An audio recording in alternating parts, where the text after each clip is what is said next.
Oh, you know what I love? Sports. Love sports. Sports. When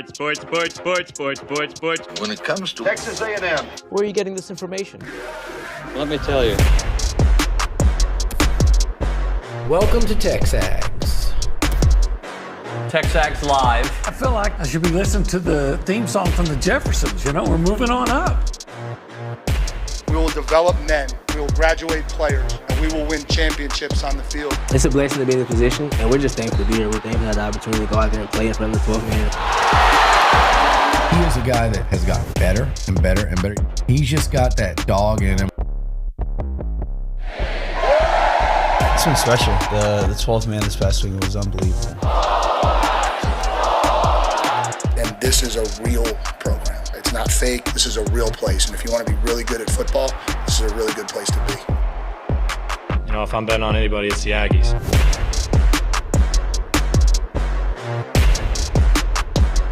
Good morning from the wetlands of Bryan College Station.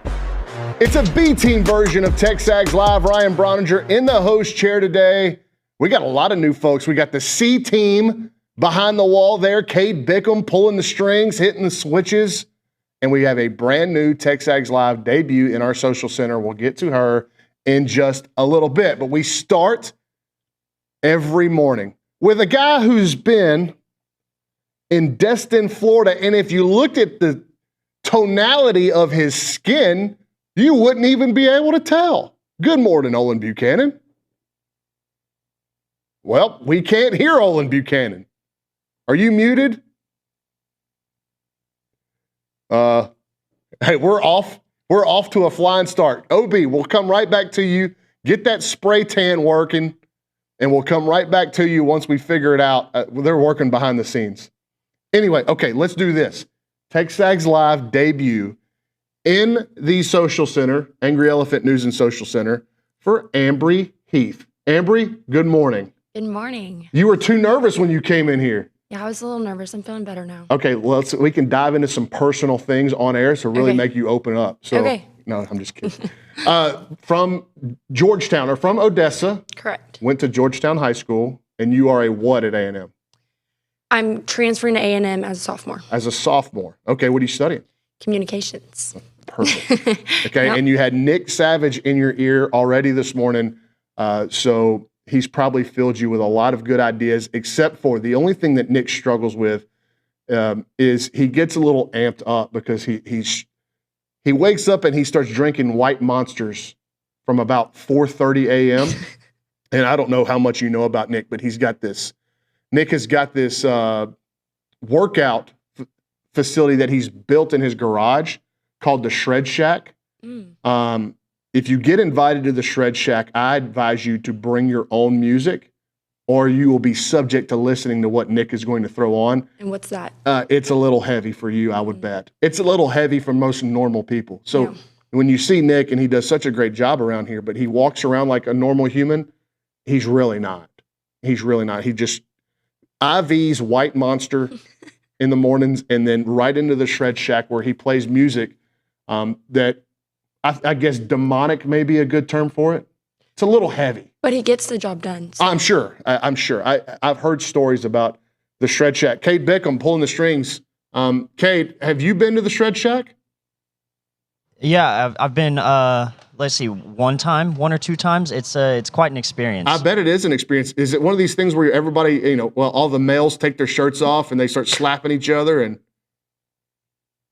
Well, Matthew says yes. I didn't do any of that, but I think that he's into that sort of thing, All right. I think we have OB back. Good morning, OB. Like a place where Nuno hangs out. Hey, so what is this with this tan, dude? Like, how do you go to Destin and you don't have any? I tell everybody, and they don't ever want to believe this. We hardly get outside. Everything happens in the hotel, and we spend almost all of our time in in almost a basement. Okay, but I can see over your left shoulder. Looks like maybe is that a patio and some sunshine? It's the window of my hotel. Oh, okay. I thought it looks like maybe a patio door. No, it's just the window of the hotel room. But so hold on. So all those you told me you were bringing these Speedos to Destin. They didn't get any use? Not a bit. Not during the day.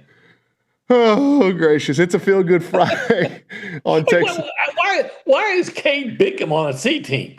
I mean, last I heard, Bickham is a B. Oh, that could be. Well, we were trying to just go down the list and see how far down the alphabet that we could go. Okay. Bickham, Buchanan, and Brauninger, though. Perfect B team. All right, OB. So you have been working there, I guess, and or at least the excuse you've made is that you've been working there and you've been stuck in a basement. Speaking of Nick's garage, stuck in a basement, there's some weird things there. I can only imagine. Let's do this. I'll be quite honest with you. I have not listened to the Go Hour this week, so you may have covered some of this already.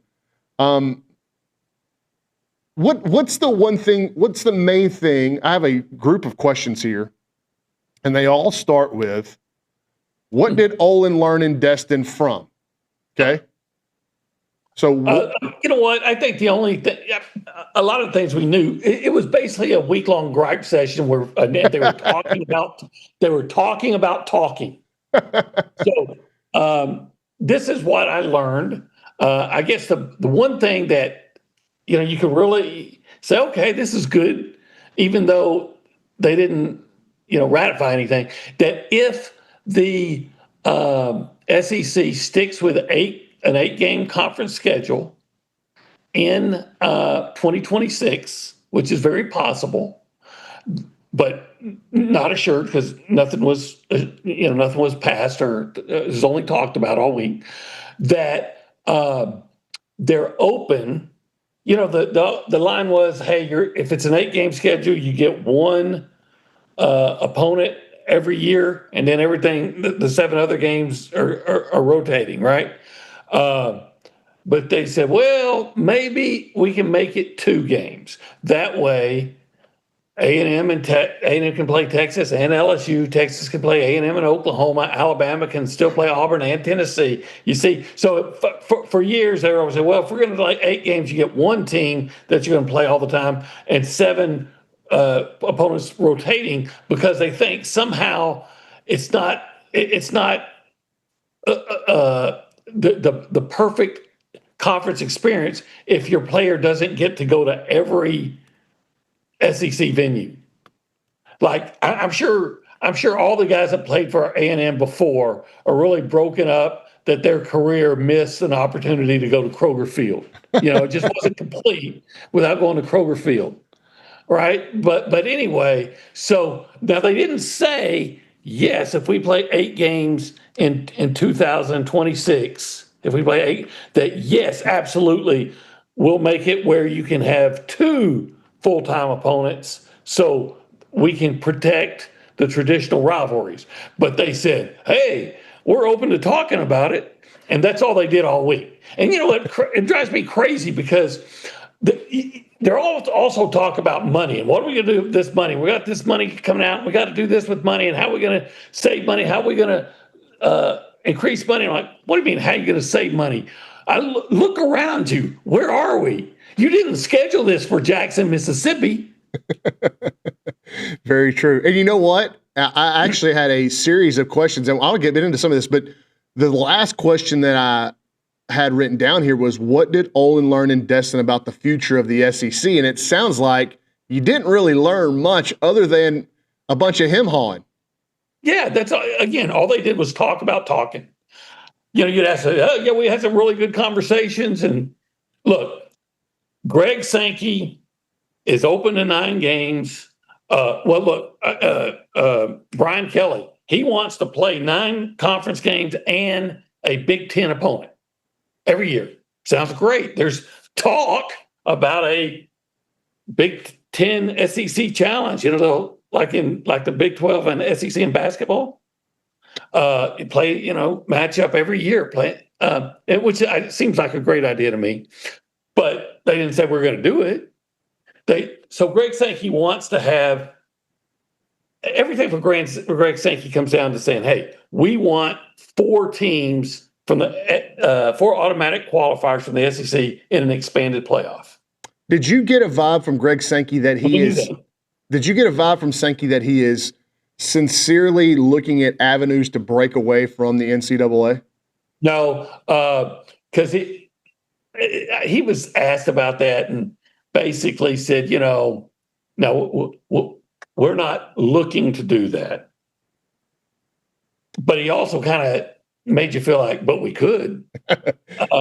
He says, hey, we get into meetings with the other commissioners, and sometimes we're like, people get mad at each other, but at the end of the day, we all talk it out and we all come to an agreement eventually. And eventually, Greg Sankey and the Big Ten are going to get what they want, because they always do, because they have all the power. Well, now that you're done with your work there for the week, I want to go back and ask you, let's make this more A&M centric. Mm-hmm. If you had to take away one thing, what did you learn in Destin from Trev Alberts? What was your main takeaway from Trev?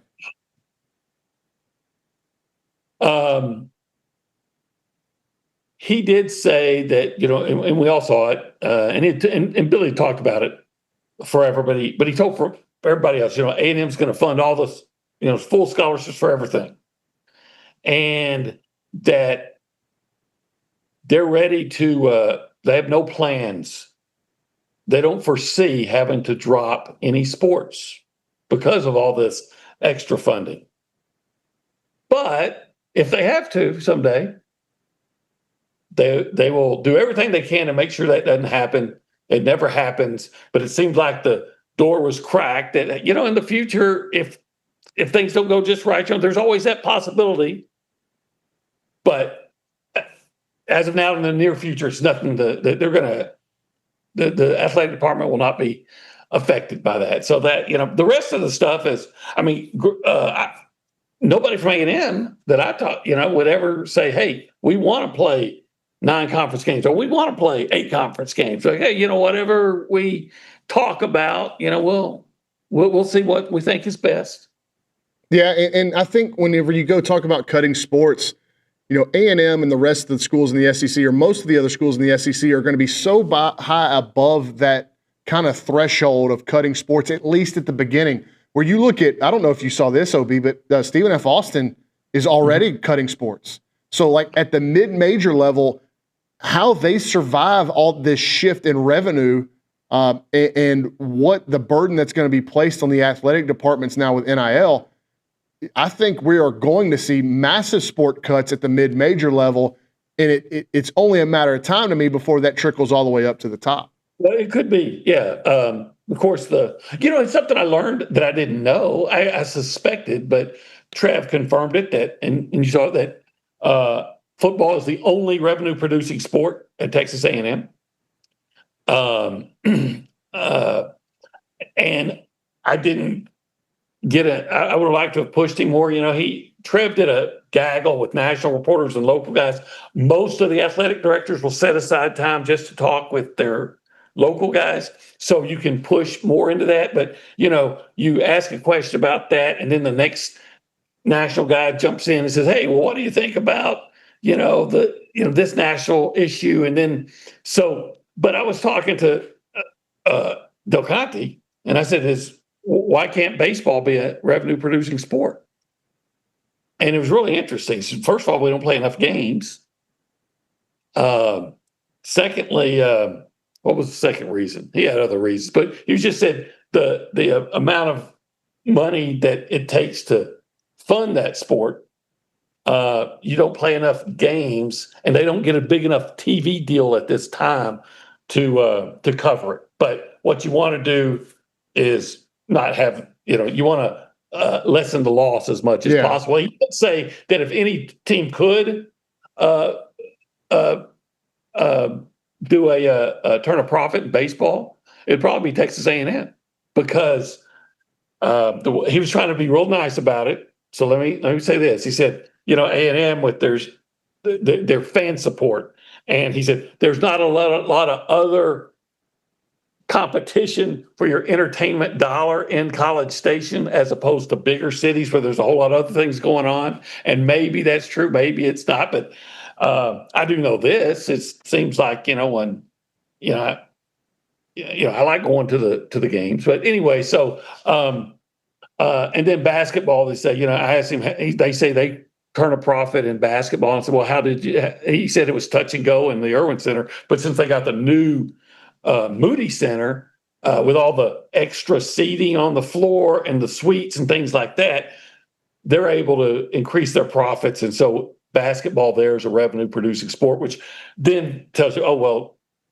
then that doesn't mean A&M is going to do that, but it would then stand to reason that if A&M was ever going to turn a profit in basketball, not only would they have to be a good program, but they'd have to probably do some renovations to Reed Arena. Yeah, and I would like to see the balance sheet on baseball to just kind of figure out how much of a sunken cost it is. If you know going into the season that you're not going to turn a profit, what are the margins there? How close can you get it? And then look, Olin, I've been a longtime proponent that I think Division I college baseball needs to play more games.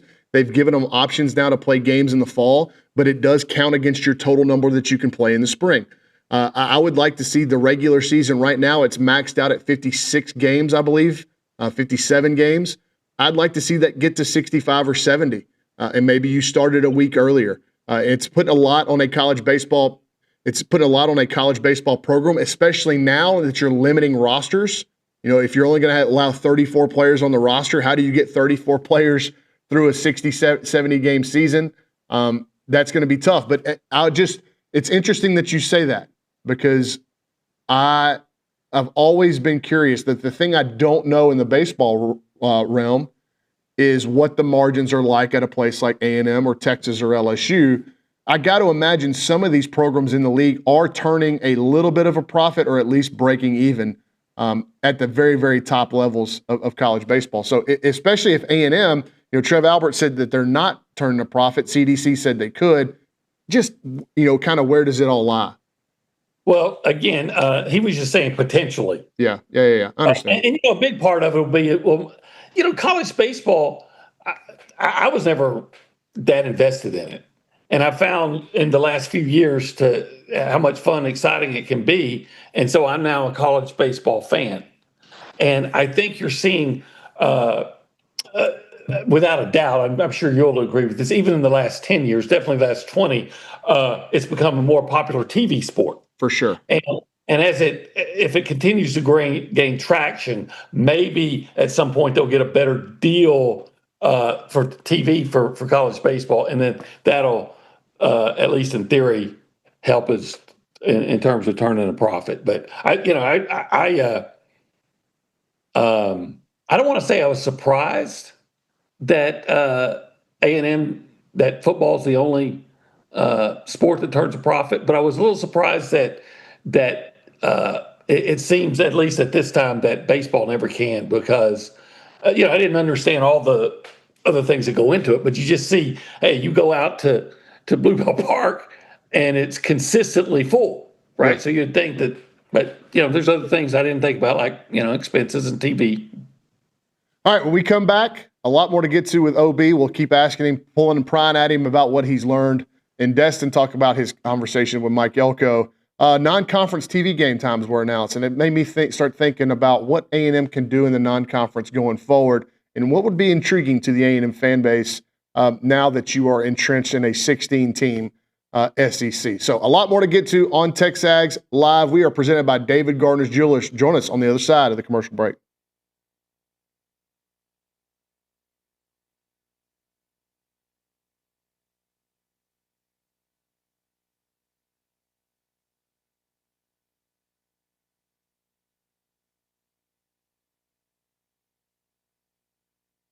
What's up, TexAgs? This commercial break is brought to you by my good friends over at Aggieland Chevrolet, the official automotive sponsor of TexAgs.com and me, Billy Liucci. Greg Gunn is the proud owner of Aggieland Chevrolet and invites you to visit the dealership to experience true Aggie hospitality. From their friendly staff to the experienced service team, Aggieland Chevrolet is TexAgs approved. Check out the dealership off of Highway 6 in Bryan, or go to AggielandChevrolet.com and tell them Billy Liucci sent you by.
Welcome back to TexAgs Live, presented by David Gardner's Jewelers inside the Rollo Insurance Studio. Don't forget, if you want to be a part of the show, get your takes read on air. Buppy's Catering Hotline, 979-693-1150, 979-693-1150, where Ambry Heath is sitting in the Angry Elephant Social Center. And she has got some opinions, I guess, coming in about death metal and what gets played at the Shred Shack. Yeah, so Christian B said he needs to know what bands Nick is rocking out to in the Shed Shack. Cade, get Nick on the mic. They have some guesses, but we need confirmation. Is he being funny, Cade? He doesn't want to come to the mic? Boy, that's a massive letdown. This is what you see, he just feeds you to the wolves, Bickham. This is why it's a B team show, right? Because the A team won't help out the B team. I'm glad Olin shows up. Olin's kind of muddies the line between A and B team daily. No, I am B all the way. I guess if we had Savage on there, though, if we could have BS, it could be the BS hour, which is kind of what he's pulling now with this. That's exactly what he's doing. All right, OB. So we talked about what you got out of Trev. What was your biggest takeaway from listening to Mike Elko? Oh gosh, that was 3 days ago. A lot of the stuff he gets asked about is stuff we've already talked about last week. He said that they would be a better football team this year. He was asked what happened last year. He said, we became the hunted and didn't handle it well. All those things that we've rehashed.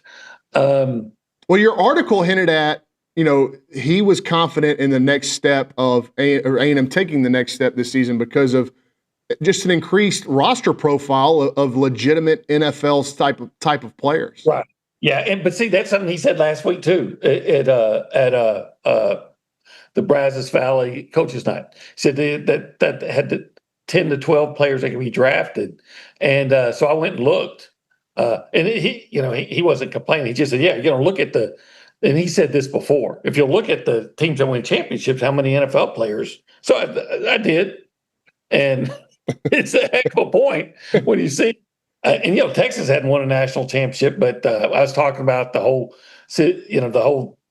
discussion with Cedric Golden and Kirk Bowles, and they pointed out Texas had like 23 players drafted in the last 2 years. Yeah, and if you look at even like the big comparison for me, or the big eye opener for me, was South Carolina, and how many players South Carolina got invited to the combine compared to Texas A&M. So this was my counterpoint to a lot of the folks that were saying, well, this is going to be Mike Elko's most talented team ever in year one, and if he can't win with this roster, how is he going to win with any roster? And I'm like, man, that's so premature for you to say because it is year one. Like, how do you know this is going to be his most talented roster? And then, oh, by the way, by NFL standards, it better not be his most talented roster. You only get 4 guys invited to the combine.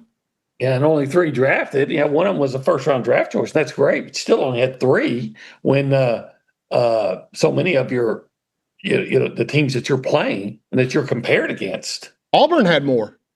Yeah, have so many. So, obviously he was saying, and he said this before. Hey, we got to upgrade our talent level to where we have the more NFL caliber players. But a lot of it, he's asked about. Look, there were certain things were just the primary topics of conversation was how many games do you want to play in conference?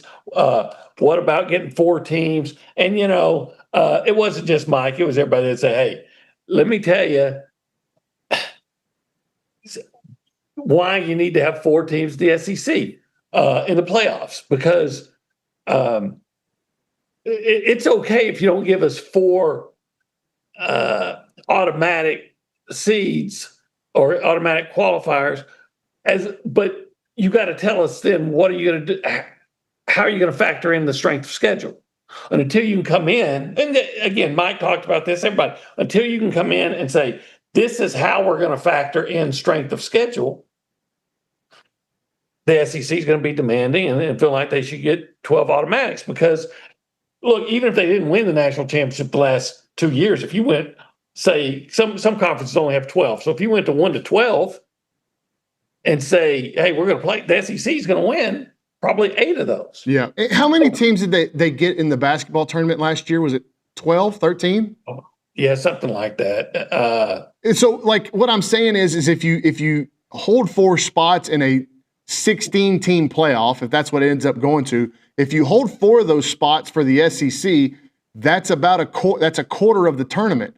Well, in the basketball and baseball tournaments and softball tournaments, you're getting less than that in, you know. So, but it's close. You're getting 13, 14 in basketball and in baseball and in softball.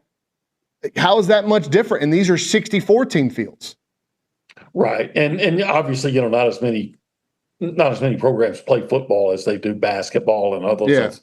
But yeah, I mean, so that's a big, that's the SEC stance right there. Hey, if we go to an expanded playoff, we should have 12 or 4 teams in automatically. The Big Ten is going to agree with that they should have 4 teams because, quite frankly, the caliber of competition is just different. And look, South Carolina didn't get in. They had not, you know, they had what, 3 conference losses? They beat the ACC champion. Yep. They beat the ACC champion. They should have gotten in. And it's especially it's a no-brainer in an extended play or expanded playoff. They're in. And they were a team, Olin, that if they would have gotten in, it wouldn't have surprised me if they won a game or 2. Not at all with the way they were playing down the stretch. Clemson did, didn't they? Or did Clemson lost at Texas? No, that's right. They had a bye, but then you saw, you know, SMU, and they get in with a really good record, and you just get pumped. Yeah, right. By Penn State. So you know that's kind of the SEC's argument. It says, how can you deny that, you know, that we're more challenged? It's the difference of, I always say, it's the difference of swimming across the English Channel or swimming across the pool. Well, in South Carolina was a horrifically bad call against LSU away from getting into the playoff. And again, like, they could have been one bad call away from playing in a semifinal. That's kind of, it's not out of the question or out of the realm of sanity to say something like that. And then how much money and exposure did they lose from not being able to get there, which we're up against the break, Olin, and that point that I'm making, there's more to it. And I want to ask if there was conversations about the officiating in this league across multiple sports there in Destin. When we come back on TexAgs Live, we're presented by David Gardner's Jewelers.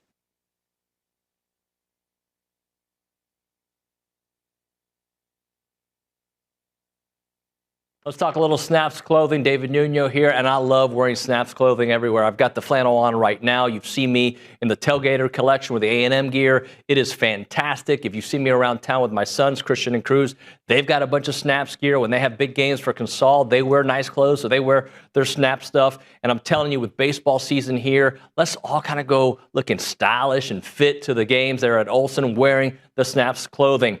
As a reminder, they are the only official licensed Texas A&M Pearl Snaps maker out there. Their Tailgater collection is built for game day with breathable, moisture-wicking fabrics to keep you comfortable while you rep your Aggies in style. Now, whether you're watching the game from home or maybe you're in attendance, you're tailgating, whatever it may be, you got to make sure you head to snapsclothing.com to see everything they have to offer. It is fashionable, it is awesome, and you're going to love it.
All right, bottom of the 8 o'clock hour, TexAgs Live, presented by David Gardner's Jewelers inside the Rollo Insurance Studio. Ryan Brauninger, Olin Buchanan, the Go Hour, the B-team version of the Go Hour, rolling right along. Olin, I asked you a question, kind of teasing up this next segment at the end of the last, and you started shaking your head no immediately. So I'm guessing that this is going to be a very short discussion. Was there any conversation about improving the officiating across the board, every sport in the league, while they're at Destin? Officiating was never mentioned, was never brought up, because so much was talked about the impending settlement, right? And that and the posturing for playoff, that dominated any conversation with Greg Sankey. In fact, very few other things were even asked. I know he was asked about. I thought this was kind of interesting. He was asked about SEC playing games overseas. I think it was Georgia Tech and Florida State played in Ireland last year, and Notre Dame has. He's what? And basically he said, no, we really haven't, because we don't need to. You have too good a home field experience at SEC stadiums, and it's very profitable. So they don't want to give that up. In your opinion, if you had to describe or kind of put a level on the officiating across all sports in this league, you go to a lot of different games, a lot of different sports. Would you say that it is of the standard of the rest of the league? If this is going to be the best college sports league, if this is the major league of college athletics, does the officiating match that, in your opinion? No. I watch basketball, some baseball, and football. Football is just, frustrated with the officiating for years, even before I worked at TexAgs, right? And it's clearly a conference policy not to call holding unless somebody's actually tackled, and then maybe it's 50-50. But I used to say this again long before I came here. I'm not saying they're cheating in football, but I'm saying you could just, it's obvious that officials know who's supposed to win.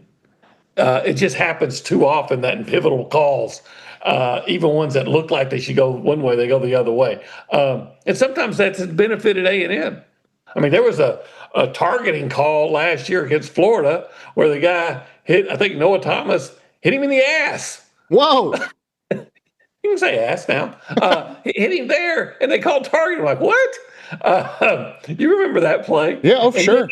Then, Pat Adams and basketball, I'm always scratching my head at some of the things. I saw, I think it was Andy Garcia thrown down to the floor in a game this year, and no call was made. Eventually, I think a call was made against A&M on the same play. And then baseball, I saw you actually, I think it was tweeted a shot, and a pitch that was called a strike against somebody, and the ball was over the chalk, the batter's box chalk on the opposite side of the plate. Yeah, it was a strike. It was strike 3 against Wyatt Hensler in that LSU series. And so here's look, I know officiating is hard. I really do. Calling balls and strikes is difficult. The major league level, they've gotten better. The NBA has gotten so much better at adjudicating their game, and it's faster paced than college basketball. I think the replay system in the NFL has gotten a lot better. So what is the difference here? I'm not advocating for any of these officials across any sport to be let go for poor performance. I'm not. What I'm advocating for is if this is the best league, if this is the major league of college athletics, why can't we make, at least for the big sports, make these full-time officials, right?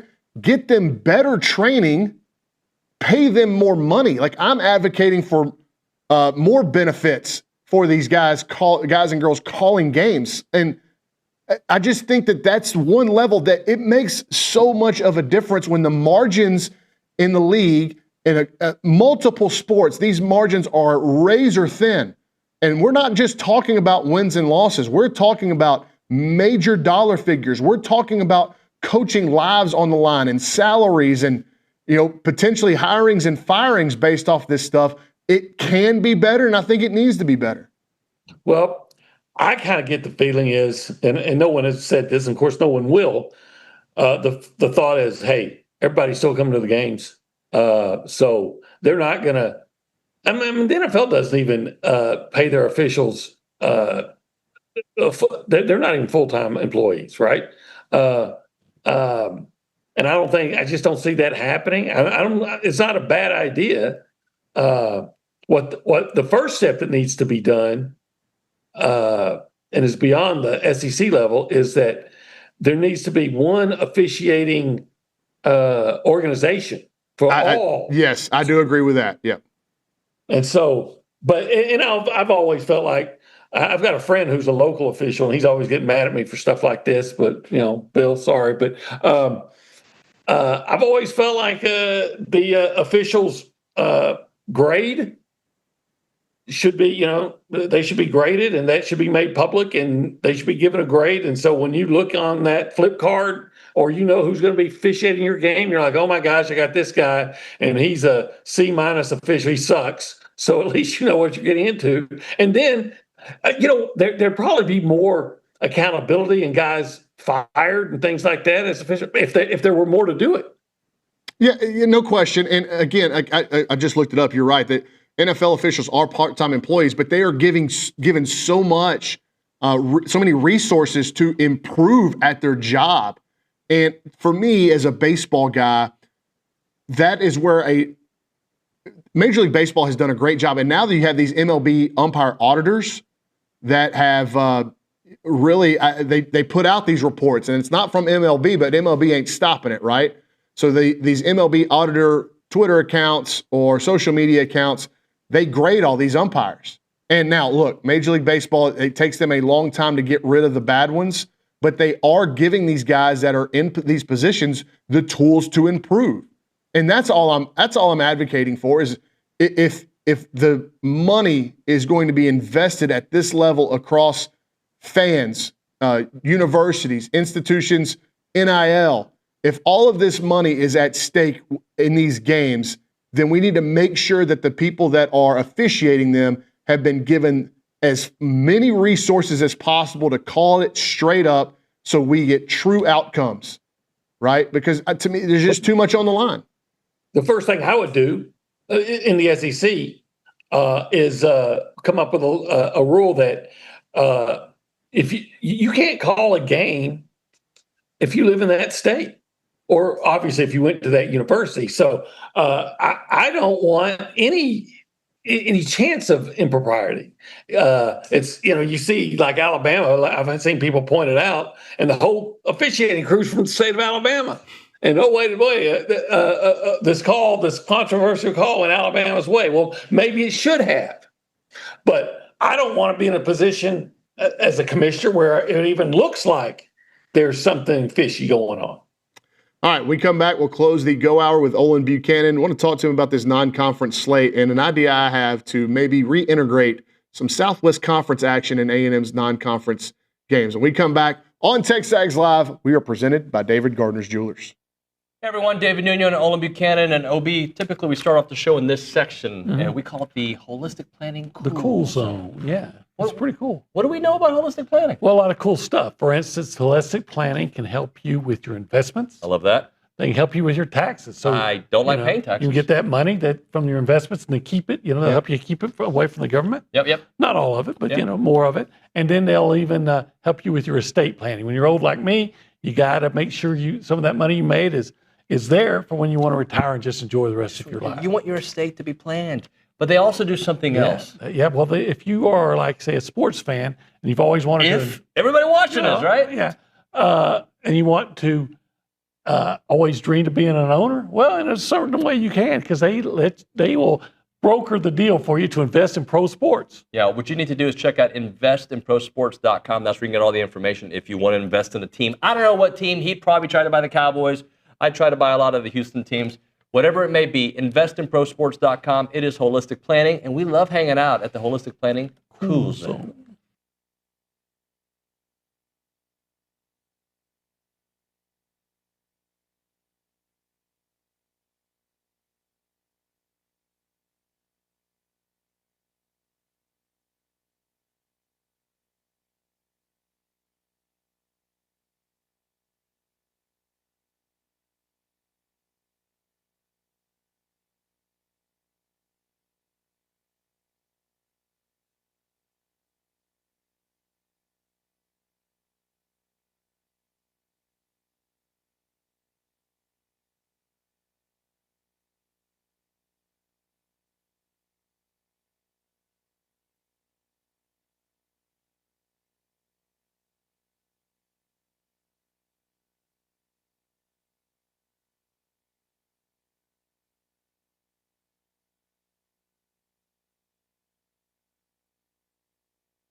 Oh, what a good tune. Ronnie Dunn and Kix Brooks bringing you back. TexAgs Live.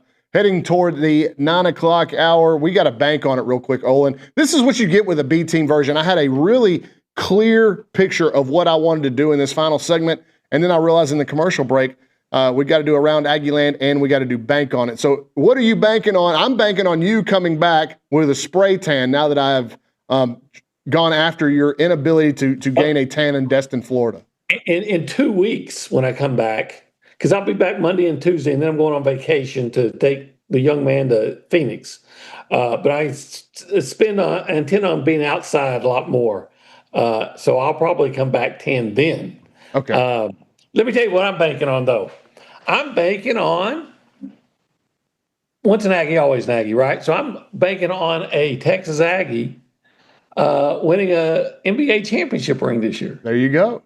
That's pretty good. Alex Caruso's played out of his mind, and Oklahoma City looks like clearly the best team in the NBA. And isn't Quentin Jackson on the Pacers? The Pacers, yeah. They got to close out the Knicks. I know they've still got to win, but I'm counting on them winning too. Okay, Around Aggieland over there with Miss Callie Garner. Looks. Speaking of tans, this one here, she spends a lot of time at the pool in the summer. That's all I'm going to say. At least it's natural. No spray tan anymore. Wait, is that a shot at my wife? No, it was a shot at you saying OB was going to get a spray tan. Oh, Olin might get a spray tan. I just can't believe he brought all those Speedos to Destin and didn't even use them. You know what? When this is over, I'm sure there's got a late flight. I'm going to put on the Speedo and go walk up and down the beach. Callie, you better go. I know you can't hear him, but you better go after that. Okay, Around Aggieland. Starting with football, the kickoff times and TV info are set for 3 of Texas A&M's 2025 football games. The Aggies will open up at Kyle Field on August 30th against UTSA at 6 p.m. with the kickoff on ESPN. They'll stay at home the following week to face Utah State at 11:45 on SEC Network. Then later in November, they will host Samford at 11 a.m., and that will be streamed on SEC Network Plus.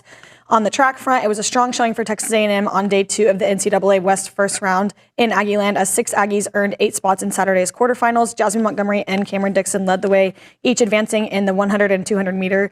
Jaya Covington and Jasmine Harmon qualified in the 100 meter hurdles, while Jaden Wood and Kennedy Wade moved on in the 400 meters with the top 3 finishes in their heats. On day 1, Texas A&M's Alexander Solovev punched the Aggies' ticket to nationals, winning the men's pole vault with a mark of 5.42 meters. The Aggies also qualified 12 athletes for Friday's quarterfinals. Jaquilin Scott led the way with the top times in both the 110 and 400 meter hurdles, and A&M's strong 400 meter group advanced 3 runners, while others moved on in each individually, the 800 meters, 1500 meters, 100 meters, and 200 meter events. We have no time, but on the softball front, we had 4 Aggies named to postseason awards. Keiki DeMint was named Freshman All-American by D1 Softball. Coco Woolley was named the Rawlings Gold Glove Award winner, becoming the first Aggie in program history to win that award. And a pair of Texas A&M softball stars, Maya Perez and Mac Barber, were named to the NFCA Second Team All-Americans. All right, Callie, thank you very much. When we come back, we're flipping the switch. We're turning to the dime. I'm going to talk a lot of baseball. Scott Clendenin and Richard Zane, myself. Put Ambry Heath to work. Text in your questions. We'll get to them on the other side of the break. You're listening to TexAgs Live, presented by David Gardner's Jewelers.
We're fighting Texas Aggie. Cole Whittlesey bringing you back 9 o'clock hour.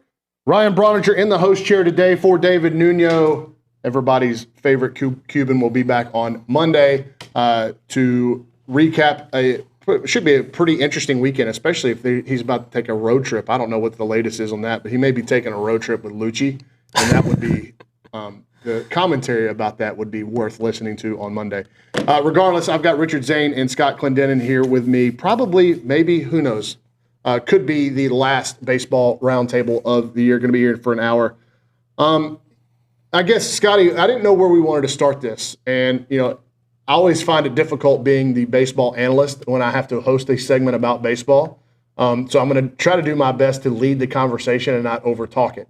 But, Scotty, your postseason thoughts, the good, the bad, the ugly, and especially, I guess, with a little bit of focus on what happened in Hoover and how close as they were potentially to making a run to get into this field of 64.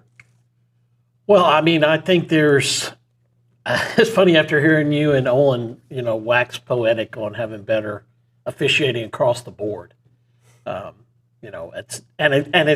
You're right. It's not just about this league, but when you're talking about the best league, how can it be better?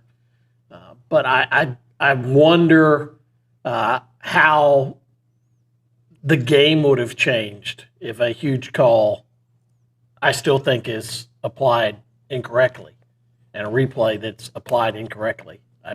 I can read the rule book too, and how that changes things.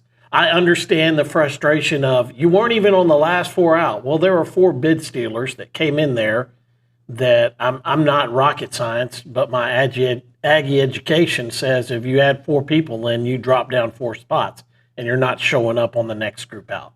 So I understand how frustrating that is. I understand how the previous week pundits had said A&M's on the next group out. And all you did was go to Hoover and beat some teams that are in the playoffs and are hosting in the playoffs and a national seed in the playoffs. And you played as close as you could to another national host. And that doesn't make you feel any better, but it makes you see that this team went out and came as close as they could to accomplishing what now is perceived as an impossible task, which I don't think when we sat here last Friday, it was an impossible task. It became harder when some bids got stolen, and A&M has been in that position before where they were perceived as the last team in on a year where 6 bids were stolen. So A&M was actually 6 spots higher the day before all those games went final, and it pushes you down to you're the last team in. So, I understand how that, looking at those graphics, made everybody just throw their hands up even more about this season that came very close in Hoover to having the kind of finish you wanted, because Mississippi was a team that was playing great baseball but wasn't scoring a lot in Hoover, and that was a team that A&M would have had the opportunity to win that day as well, because you might have even got a better Chase Laviolette dealing with a season-ending injury that didn't end his season. Yeah, Richard, that's something we haven't talked much about at all. I mean, I spoke about it with David on the program, but just incredible by Jace, and went out, and after the first game, they beat Mississippi State, talked about he'd run through a wall for Mike Early, and then he backed it up. He didn't just talk about it. His actions backed it up, and played with a broken hand in that finale. But for you, just looking at the week in Hoover, to me, that game against LSU was a microcosm where it was like you were on the verge of winning, and maybe something didn't go your way. You had injuries didn't go your way. Call didn't go your way against LSU. But then you don't execute. And it was just a recurring theme of the year that bit A&M. Well, it's hard for me to talk about the Auburn game or the LSU game because I was out on vacation and didn't really pay attention to them, but I kept up with the thread and I kept up with everything that was being said on social media. And, to Scotty's point, you lose a 1-run ball game to the number 1 team in the country, LSU Tigers. What does that win if you're on the right side of a runner's lane violation call at first base, whatever? If you win that game, what does that do for your RPI? I mean, that got to boost you up a few spots in the committee's eyes. And then it obviously gives you the opportunity to play Ole Miss in a semifinal, but they didn't get that opportunity. to begin with what you started with, Jace Lavalette, man, like, I know 2025 didn't go the way he would have liked it to go. He ended up hitting, 266 overall and 233 in SEC play. Like, that's a guy that's going to be a top 15 pick in the July MLB draft. Like, he is, without a doubt, one of the greatest Texas A&M baseball players to ever put on the maroon and white. And for him to go out by playing with a broken hand and exhibiting the toughness and grit that Aggies love to hang their hat on across all sports, I thought that was really commendable, really impressive for him, and just sadly that they didn't get the job done against LSU on that, a Friday evening, and watch their season come to an end, because I still think with their pitching staff and their starting pitching, they were set up to make some noise if they could just get in, and obviously they didn't. Yeah, the only thing to me, Scotty, that was the unforgivable weekend was Missouri.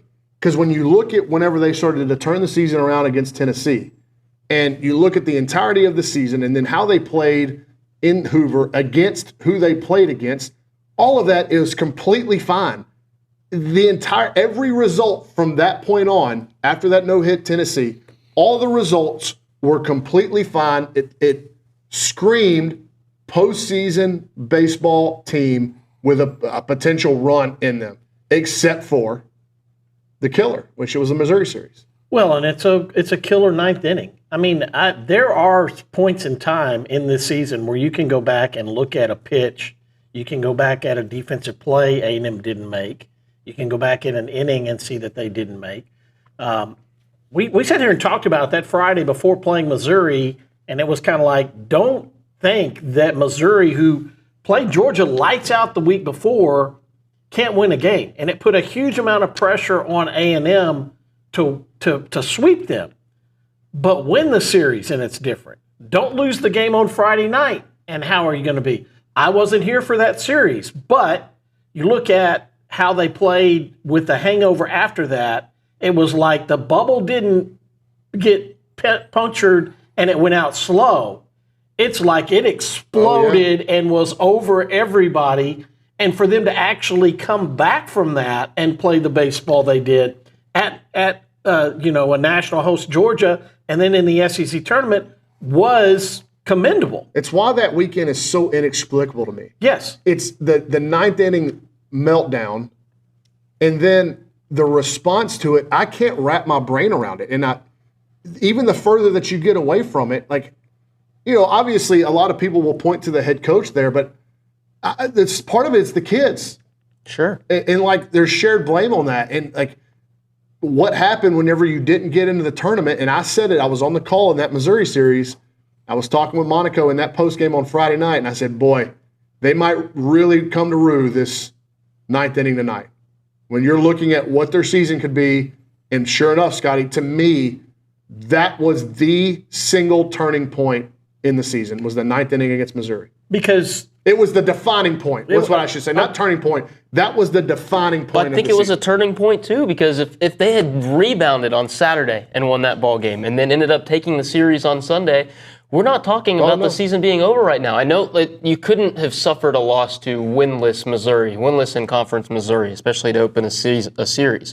But if you win that series, you don't take the RPI hit that you do, and you're on the right side of the bubble going into the last weekend of the year. Yeah, without a doubt. And then you've also, it wouldn't have changed where you were, so your tournament run would have been exactly the same. There's other things. I mean, the butterfly effect wouldn't really have mattered then because you were pretty much locked into where you would have been if you had won the series losing one game to Missouri. But you're exactly right. Because at the time, and then I understand that we didn't know what Vanderbilt was going to be, getting swept at Vanderbilt, the number one seed in this tournament, the other seeds that you played, all of that was kind of washed away because the overriding factor for it to happen right before the end of the season. It might have been bad if it had been the first week of the year and you might not have been able to overcome it. But when it happened and the focal point of that for the rest of the season was, well, can you overcome what happened last week? Can you overcome what happened 2 weeks ago? And when you're in the committee, can you overcome what happened 3 weeks ago?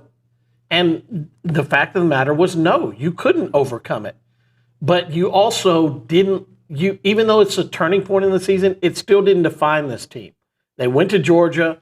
They played the kind of ball that would give them an opportunity to win some games at Georgia.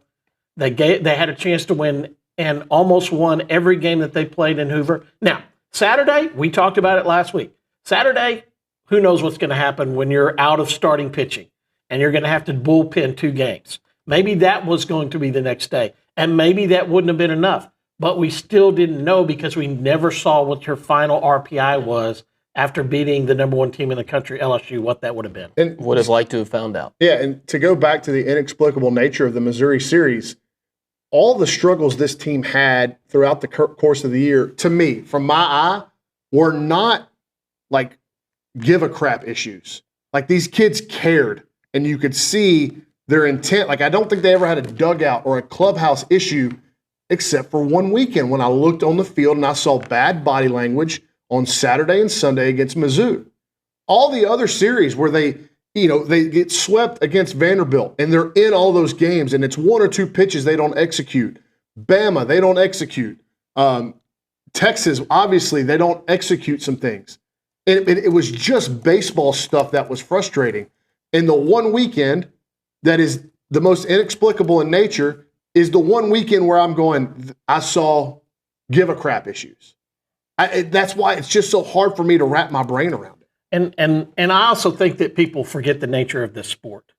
Okay, Houston Astros in 22-23. Talk about the Dodgers. There's a team that's not very good that gives the team that wins the World Series fits. It'll be like, how can you be the best team in baseball and play like you did this weekend?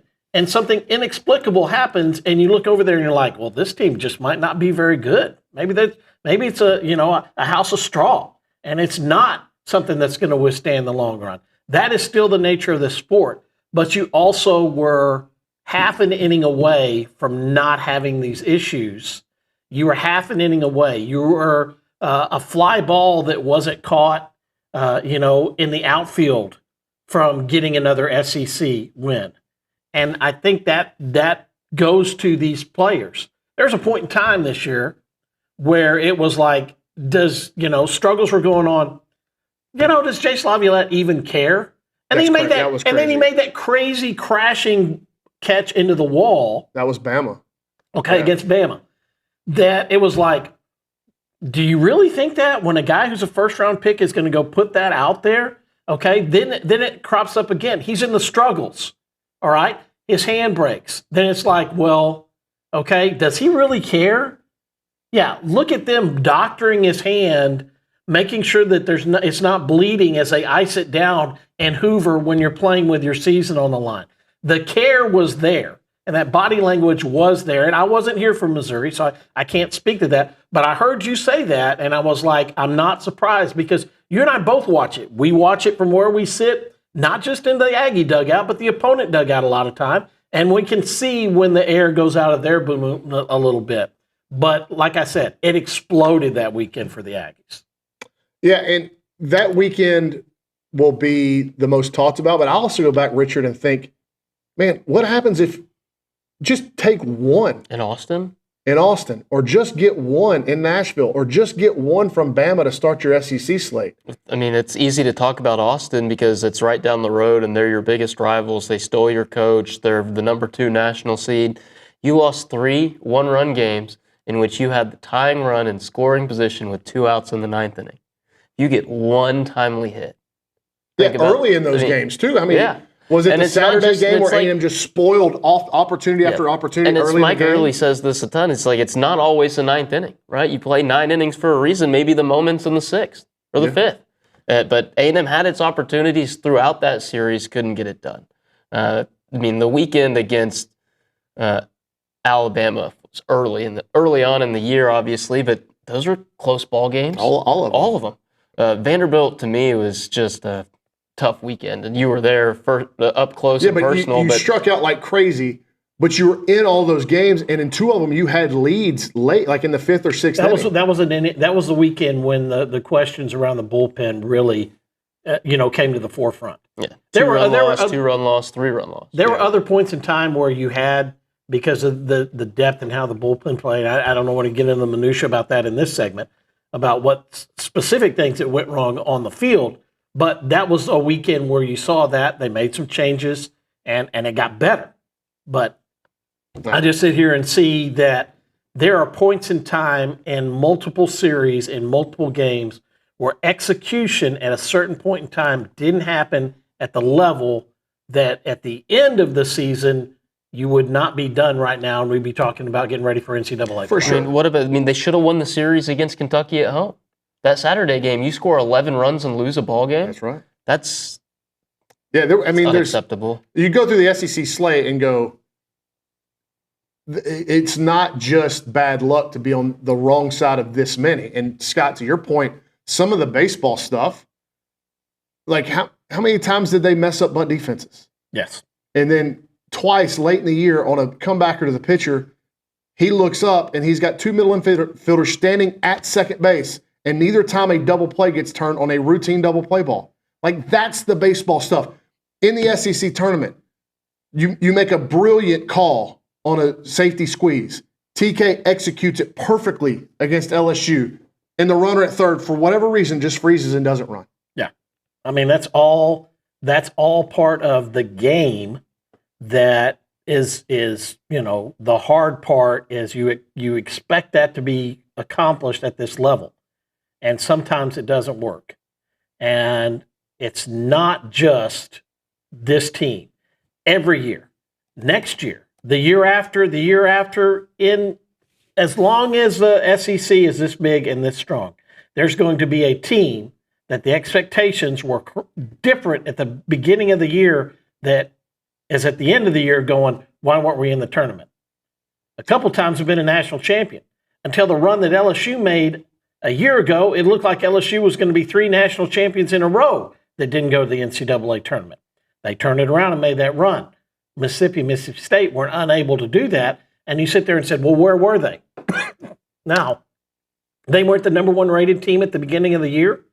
And that's a great soundbite to talk about this as the first time. But Mississippi was 3 the year after they won the national championship, and Mississippi State was 5. So don't act like the expectations weren't that they were going to be in Omaha on those teams that didn't even make the NCAA tournament, sitting in the exact same spot that A&M is at today. Yep. All right, when we come back, we'll look at the future of the program. Maybe even get out some superlatives at the end of the year, some things, our best moment, some of the best players, and reflect on a group of players, by and large, who won't play for Texas A&M anymore, but have left the 12th man with a lot of indelible memories at Bluebell Park. A lot more to get to in the Baseball Roundtable on TexAgs Live, presented by David Gardner's Jewelers.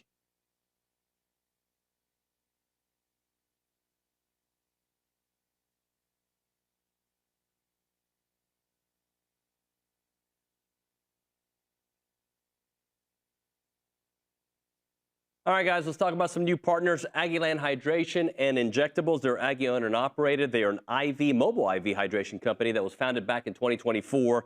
I met with Sheldon and Danny over the last week, and they're awesome people. They really know what they're doing. They're proud to serve Bryan College Station with awesome services like IV hydration, Botox, and even some weight loss options. Whether you're looking for a quick boost of hydration or dehydration preventative, they can tailor an IV cocktail specific to your needs. And on a busy weekend, I know some of you guys might be partying a little bit too much. If that's the case, an IV can be one of the easiest ways to ensure you're receiving all those necessary vitamins and minerals to make you feel better. Their overall mission is to bring a more personalized and accessible wellness option to the broader range of clientele here in the Bryan College Station and Brazos Valley area. To book an appointment or inquire about it, just call them up or text them. 979-217-1561. Again, it's Aggieland Hydration and Injectables. Check them out. It's our friends at Aggieland Hydration and Injectables.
All right, welcome back to TexAgs Live, presented by David Gardner's Jewelers inside the Rollo Insurance Studios. Put I almost messed that up.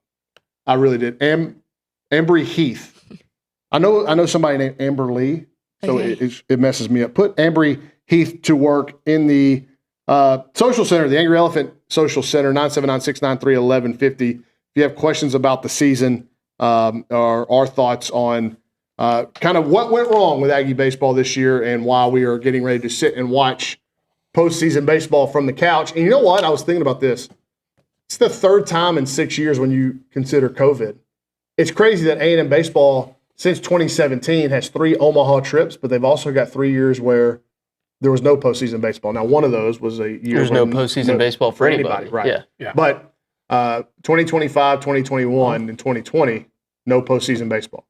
And coming off the high last year, that makes it even that much, more disappointing because, let's face it, Game 2, you were innings away from winning a national championship, and I don't think you would have gotten any bonus points this season. I think that was pretty much compartmentalized to last year. But yeah, it's hard. It's hard to sit there and say that, 3 times you hadn't, when it, since Rob Childress' first year, Mark Johnson's last year, you'd been in every single tournament since then. Well, and here's something, and it's been talked about, so we can talk about it. Like Billy Liucci has been very forthcoming, and so is Kendall Rogers, that Trev Alberts will meet with Mike Early at some point this week and talk about the future of the program. Trev even stated that during his stay in Destin at the SEC meeting. So let's just do this. Let's and I have my say on this, but if you're Mike Early, like, what do you think he can do? What do you think he can say in that meeting to potentially help his case? Well, I mean, it's the elephant in the room, and the pundits we're excuse makers, but I do think that you can't act like injuries didn't happen to this team. You can't act like the team that you thought you were going to put on the field didn't play a single game together. Now, all of us knew that Sadeo coming back was a long shot at best. So I really haven't thought that Sadeo being missing was something that this team didn't have to, use as we can't count on that happening, that he would come back and be a weekend starter. But everything else, you never put the team on the field that you thought you would have. And that's very, very difficult.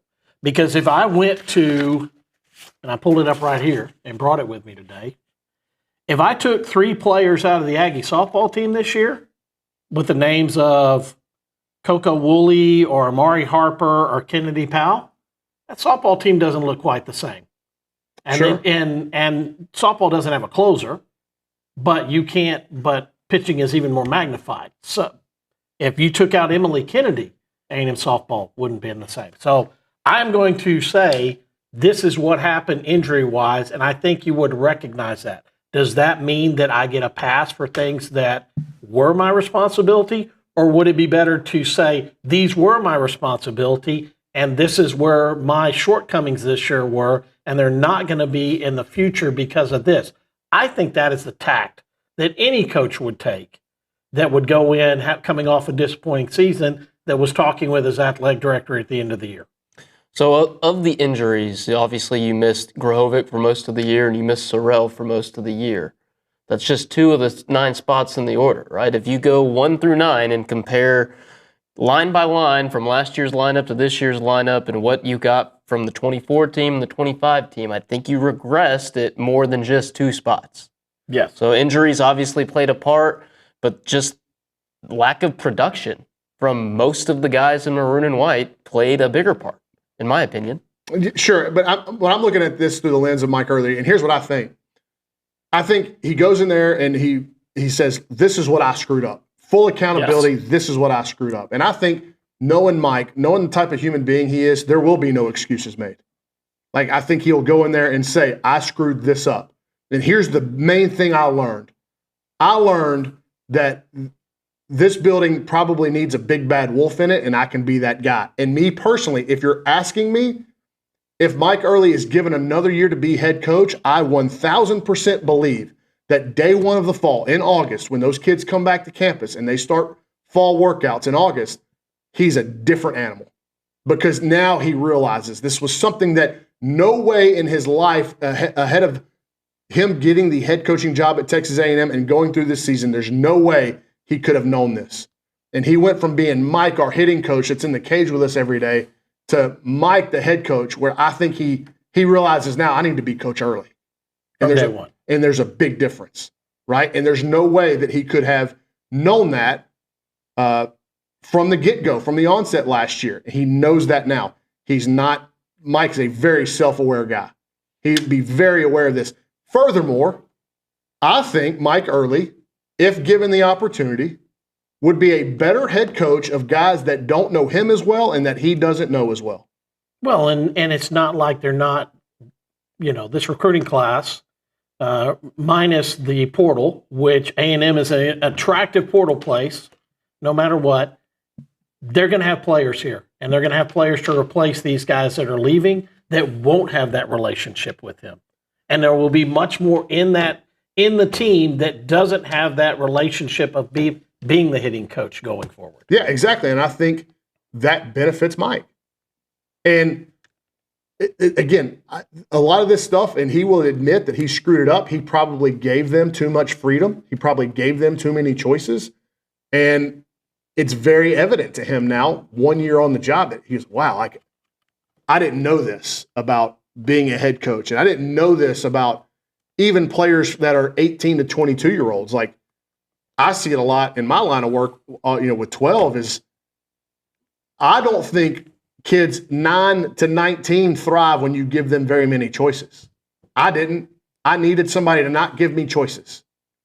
Like, very few. You don't get much leeway. You do things this way or you don't do them here for us. Point blank, period, end of story. And I think probably coming off of last year in that run to the finals, Coach Early gets the job. The players advocate for him. He enters and he's like, okay, this thing's just going to keep rolling. Like, I know a lot of these guys. I know them really well. I think this is just going to keep rolling. And that was probably a flaw. And he would fix that. I firmly believe he would fix that on day one of the fall next year. Well, I think that self-awareness and what you are as a coach is one of the traits that you are. And it evolves. It does evolve. I mean, Rob Childress didn't have the same relationship with his players, I don't believe, after Matt Deggs left. Because there was some Matt Deggs was the big bad wolf. There was some give and take there. Yeah. Now, Matt Deggs, was that personality. He was the one that changed some rules on, assistant coaches getting thrown out of games because he was the one that went out and did that. So, you have to adjust. You always have to learn from what is working, but be true to yourself. And that's what I think that if he tried all this in midstream, I don't think that's as effective as if you get to do it at the beginning of a year and the beginning of this is, hey, guys, that didn't work last year, and this is how it's going to be for anybody that came back from this season. This is how it's going to be, and this is how it needs to be for us to be successful and in the playoffs again. Yep, I agree. When we come back, we're going to go over to the social center, get your responses to the baseball topics as we are in the bottom of the 9 o'clock hour, rolling right o'clock, 10 o'clock. I believe we're going to have Billy Liucci in studio. I haven't confirmed that, but we'll have Billy during the 10 o'clock hour on TexAgs Live. We're presented by David Gardner's Jewelers. Don't go anywhere. We're coming right back.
It's Friday morning on TexAgs Live, presented by David Gardner's Jewelers inside the Rollo Insurance Studio. Let's go over to the Angry Elephant Social Center.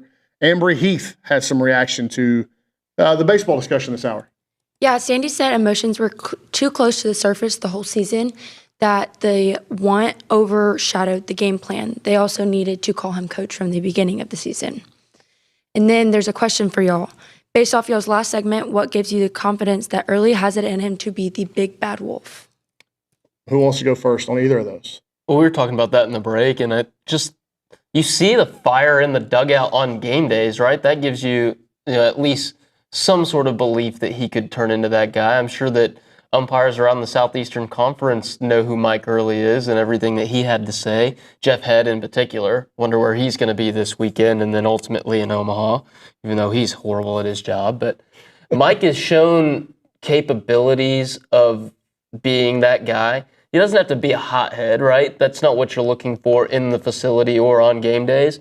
But the desire and the demand for excellence, not just from officiating, but from players, is there. It just has to manifest itself in a different manner to get people to buy in a little bit more. The belief I have in it is just you're going to have to take my personal experience with Mike that he would change, and immediately. Like, he's a self-aware dude. You mentioned his hunger, his fire, his competitiveness. It started to come out way more toward the end of the year in terms of him being more comfortable in his skin and his personality interacting with the game of baseball. Where I think it changes is he takes that to the everyday, inside the locker room, inside the clubhouse, inside the cages, on the field. Not to be any kind of dictator, but there has to be somebody in the building that when they walk in the room, people kind of tighten up. The behaviors get tightened up. The subject matter of what you're talking about gets tightened up. And I, because of my personal experiences with Mike, 1,000% believe he can do that. Will he be given the opportunity? We don't know.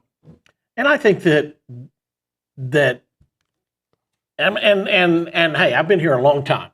All right. I saw Kevin Sampson talk great about Tony Baroni. And a lot of people were like, well, he doesn't want Baroni to leave because what if A&M hires a coach that's going to win there? How does that make his job easier at Oklahoma? So I have that knowledge in my background. Okay. Head coach at Tennessee talking about his first year and that nobody saw the mistakes I made in my first year of coaching, wasn't saying that so Michael Early kept his job.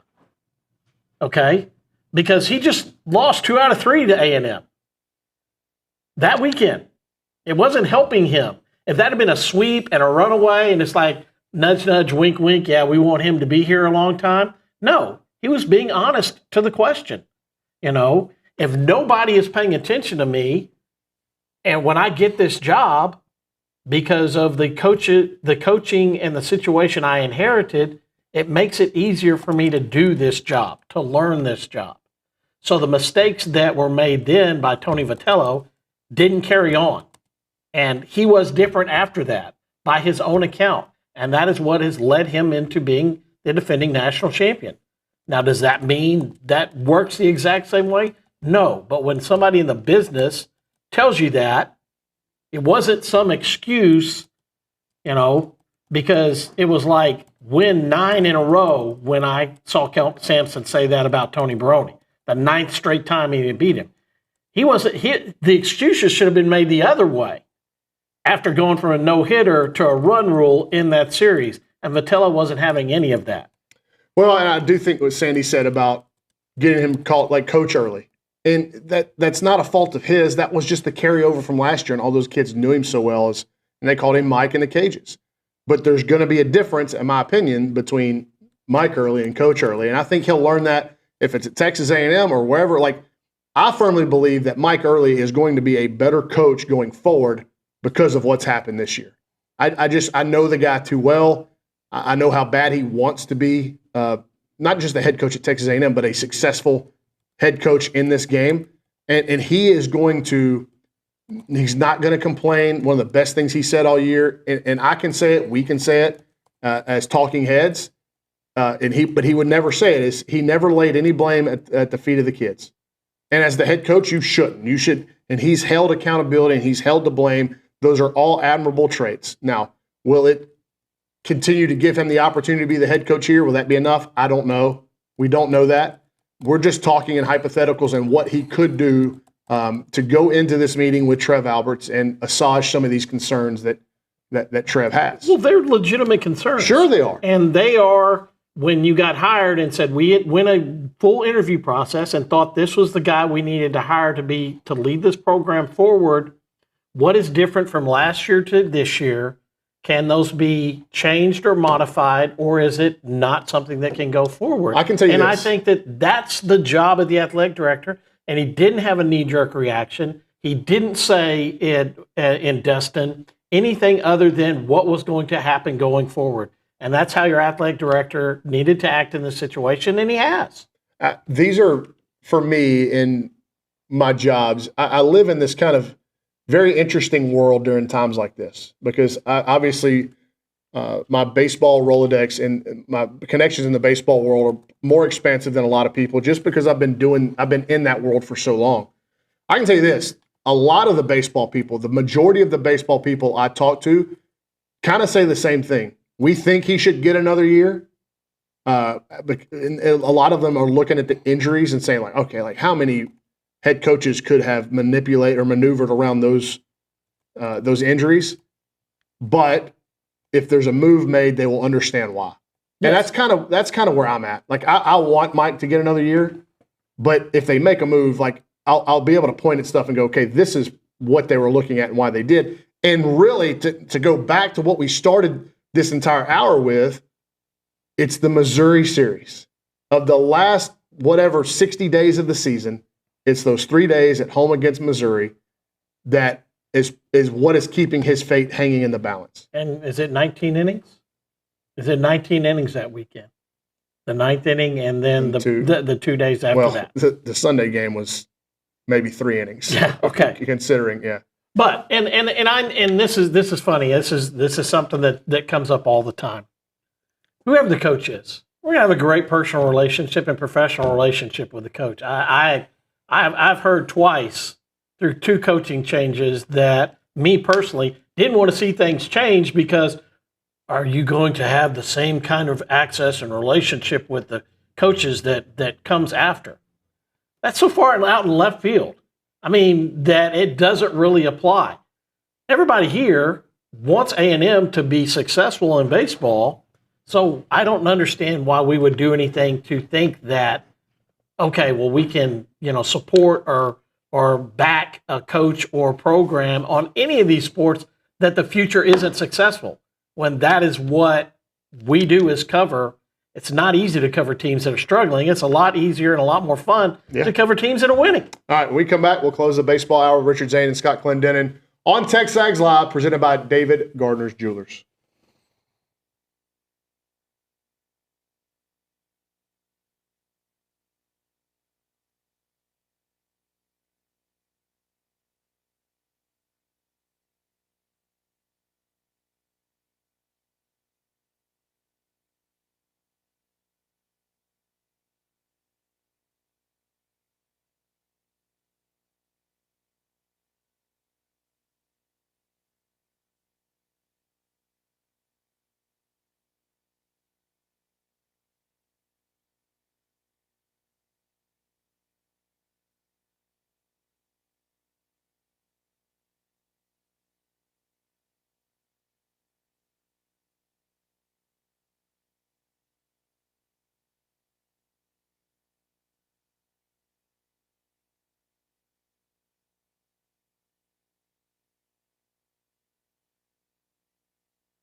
All right, final segment of the baseball bunch, headed into the 10 o'clock hour on TexAgs Live, presented by David Gardner's Jewelers inside the Rollo Insurance Studios. Ryan Brauninger filling in for David Nuno. To my left, Richard Zane, Scott Clendenin. All right, it's a little morose this hour, but understandably so with A&M missing the postseason. But so let's end on a high note. Let's talk about some of the good times this year. Let's hand out some superlatives. We'll start with team MVP. Team MVP, I know A&M gave it to Caden Sorrell, and that's I think it's a great argument. He came back at the right time. A&M got hot. He came back right for that South Carolina series. They got the sweep they needed. They kept it rolling. He's my pick, or it's Jace. Jace I know he didn't have the year that everyone thought he would, but he played a Gold Glove center field. In my opinion, he was fantastic defensively. As good of a center field season as I can remember. A lot of people will overlook that, but how many runs did he save defensively? Oh, sure. In games that A&M needed every single run to possibly win. Yep. No, his bat takes a lot of headlines, but he's a true five-tool player. It's really hard for me not to give him MVP when he played in all 56 games, and he played through that hand injury in his last game as an Aggie. It was not a great year for Jace, but he is my MVP. I said it last week. Nobody looks at Dalen Holt's career and says his junior year he struggled and had the same kind of situation go on. So I just think that I'm going to go there with that. You brought up, and it's not on here, a guy that besides Caden McCoy, who got the Wally Moon Most Improvement Award, I'm going to go to Caden Kent. And what he gave you at shortstop was defense. I went back and looked at the error level. I really was a solid middle infield when you had the guys on both sides of him that you thought were going to play there not end up playing there. Royo was great there, but I think Caden Kent was a rock defensively in the middle part of the Aggie infield. Yeah, A&M's had three really good defenders at shortstop in back-to-back years. Sure. All right. So MVP just did best hitter. I got to give it to Wyatt Hensler. Led the club. Fan favorite, Wyatt Hensler. I think that, there's another one where Caden Sorrell works into the mix because he didn't get to play enough because of injuries. That was a season changer. All right, real quick. Best pitcher, Justin Lampkin. I'd give it to Lampkin. I like Weston Moss is creeping in there, even though Justin Lampkin's won. I think the season you got from Weston Moss might have been 1A. Newcomer of the year, TK. TK or McCoy, man. Caden McCoy was big time out of the bullpen when they really had nothing down there. TK doing it at all three positions. And at the top, middle, and bottom of the lineup, I thought that he had a great year. I'm excited. And it's a huge future in front of him. I'm excited for him. We're up against the break. Who knows? We might be doing this next week. We don't know, but maybe the last one.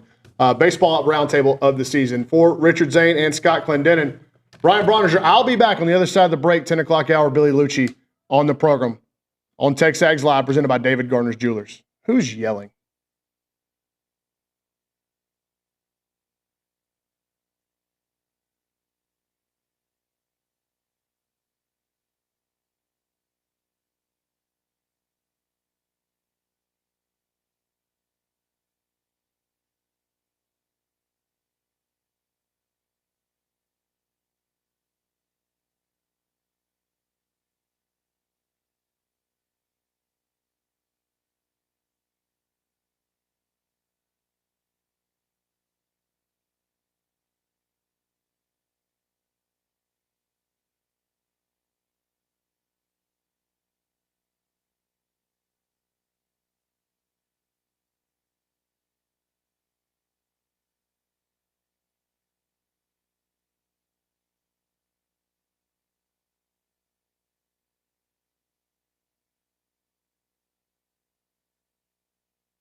All right, 10 o'clock hour on a feel-good Friday morning on TexAgs Live, presented by David Gardner's Jewelers. Ryan Brauninger in for Nuno today. And we are awaiting the arrival or the phone call, one of Billy Liucci, this segment. So in the meantime, while we tap dance, I'm going to kick it over to Ambry Heath in the social center. She's got some notes on her TexAgs Live debut. She came prepared. Yeah, we're going to switch it over to basketball. Our men's basketball team head coach, Bucky McMillan, has officially brought back a familiar face. Darby Rich is returning to Texas A&M as the new strength and conditioning coach. Rich was on staff here from 2011 to 2019, and during that time, A&M racked up 151 wins, won the SEC regular season title in 2016, and made 2 Sweet 16 appearances. Darby is a highly respected member of the strength and conditioning community. Did a great job here, as you mentioned, in the 2010s. And it's like, Bucky is it's funny with the staff that he's put together. Bucky's the outlier, but he did a good job of a guy that spent his entire career basically in Birmingham, Alabama. He's brought in people with him that have a very clear understanding of Texas A&M and the state of Texas. When you look at Mitch Cole, Kyle Keller, and now Darby Rich, that's been a really I think it's a pretty savvy move as we go out to the hotline and we talk to TexAgs co-owner and executive editor Billy Liucci. Dude, I was texting you. You didn't give me anything back. Well, that's probably why, because he won't answer the phone either. Liucci, there? Well, we'll keep tap dancing until we get Liucci. I don't know if he's coming in on his way in or if he's on the phone, but we'll work on that. Ambry, anything else? Any of those notes that you've prepared you want to go through? Yeah, I can ask you some questions. Perfect. I might have some answers. Okay. What Aggie football game do you have circled on your 2025 calendar? Ooh, it's interesting because I was looking at the schedule and actually yesterday maybe mapping out a trip to South Bend for that Notre Dame game. I've done all the SEC ones. I've got zero desire to go to Austin to see that game. Fair. So Notre Dame, I've been told, is a really cool trip. Like Indiana, the state, not much to do, not much to look at, but South Bend's a really cool trip for a weekend. So I would probably circle that one, especially it's a primetime game against the premier opponent on the road, and it's not a place. This might be my last chance to go see A&M play at Notre Dame. So yeah. I think I'm going to put that on the schedule. Fair. Did we ever get Billy? I'm guessing that's a no. Do you have any more questions for me? Sure. Yeah. If A&M wins 10 games this year, why? What's the biggest reason why? I think so. It's funny that you asked that because one of the things, and when I do show preps, I have topics that I want to get to, but I also have miscellaneous topics that I put in here just in case I need it. And I've learned, I hosted a show with Billy for so long that you can't over prep Billy. Like you can put too much on your rundown with Billy, and then you're going to start talking about subject matter number one, and the conversation is going to go completely afield of what you've got prepped. But you asked that question, and one of the things that I had written down is, in my miscellaneous notes for the show today, was make the case that Auburn, Florida, LSU, South Carolina, all are going to be better than A&M. Because I think when a lot of folks look at this schedule this fall, that is kind of where the flip of the coin lies. And there are a lot of people that are giving a lot of love to Florida, and they're giving a lot of love to LSU. I saw one of their writers yesterday said this will be, without question, Brian Kelly's most talented roster in Baton Rouge. And I'm like, wow, that's saying something if you believe that, considering they just had the Heisman Trophy winner there a couple of years ago. And I'm not doubting that LSU's got talented players. They got Harold Perkins coming off of an injury. They got Whit Weeks back at linebacker. Their defense, although rebuilt, they did a ton of work in the portal. It's got good players and talented names on there. But I'm still not convinced that it's all going to gel for them the way that they anticipated doing. We know now in this league that talent does not always equate to wins. Like roster talent, it's a necessity that you have it, but it doesn't always mean you are going to win X amount of games. And you look no further than we were just talking about A&M baseball. A talented roster, they had injuries, they have guys not produce the way you think they're going to. So it doesn't equate to the wins that you anticipate going into the season. And I got questions about Auburn, Florida, LSU, and they're not that much different than the questions that I have about A&M. So if you're asking me, How does A&M get to 10 wins? I think obviously Marcel Reed's progression at quarterback is a massive component to that. I think they've got to be better on the back end in the secondary. The explosive plays last year were crazy, and that Mike Elko made a big point in addressing that. Oh, sweet. Please tell me you're doing the whole segment like this, or at least come on camera. Billy Liucci is in studio. And this is how I got out of the shower today. What do you look like? It's funny, like one of the Beatles. You kind of look like. Where Don't am I take this. looking? Where am I looking? Can I not take this? Don't take this the wrong way. I don't care as long as just don't offend other people. Well, you look a little like Thomas Dick. Oh gosh, no. Sorry, TD. This is for the people that think I'm like bald under my hat. I haven't seen you without a hat on in a long time. That caught me. Well, it's a length now that if I fix it, it's not too long. Did you get a haircut fix. Recently? Yeah, like a couple days ago. Yeah. But I've got a couple weddings to be at this weekend, so I have to go without a hat. I'm not gonna wear it like that, but we're gonna put product in it and blow dry it. But I think you made the right decision by catching a flight out there. Well, Nuno and them are leaving now. I just went over there and dropped my. It's actually really a game changer that they're driving him and Elizabeth, because I got to put it's 2 weddings, so I got to put my suit, my tux, and then I threw a third set of clothes in there in case I decide to wear that, which would be a more casual look, like sport coat. I don't know the second wedding, I don't know how people are going to be dressed. I don't think I should have sent him with my damn cowboy hat. You can't wear felt this summer, dude. I'm going to be in a cool climate. It doesn't matter. You can't wear felt in the summer. Like I said, when I take style tips from you, I've seen. I'm trying to help, dude. I know. I don't care. That's the difference. Like, there are people that here's the thing. I wear whatever I want whenever. I'm gonna get. Why do you give me crap about it? Well, I'm saying I'm gonna get crap no matter what. I do what I want. You and Zane went on your rampage last year when I wore a felt hat to the ACM Awards, and George Strait had a felt hat on, and we might have to pull the tape. Parker, he had a white felt hat. It was felt hat on, and God knows how many other people had them. I'm pretty sure Alan Jackson had one. The idea that I would ever take style, fashion advice from you and Zane, and you know what this is right here? This is me being the big bad wolf. And I said driving in here, if Bronny says big bad wolf one time during the show. You came in looking like a big bad wolf. I'm getting up, I'm huffing and puffing and blowing the house down, and I'm leaving. I was driving over here, and I'm like, if they say big bad wolf one more time, it's like y'all were playing a game with me to troll me. Big bad wolf. Big bad wolf. Hey, this is Ambry Heath. She's making her TexAgs live debut. I know. And whenever you came in, she is actually asking me a really intriguing question. I heard it.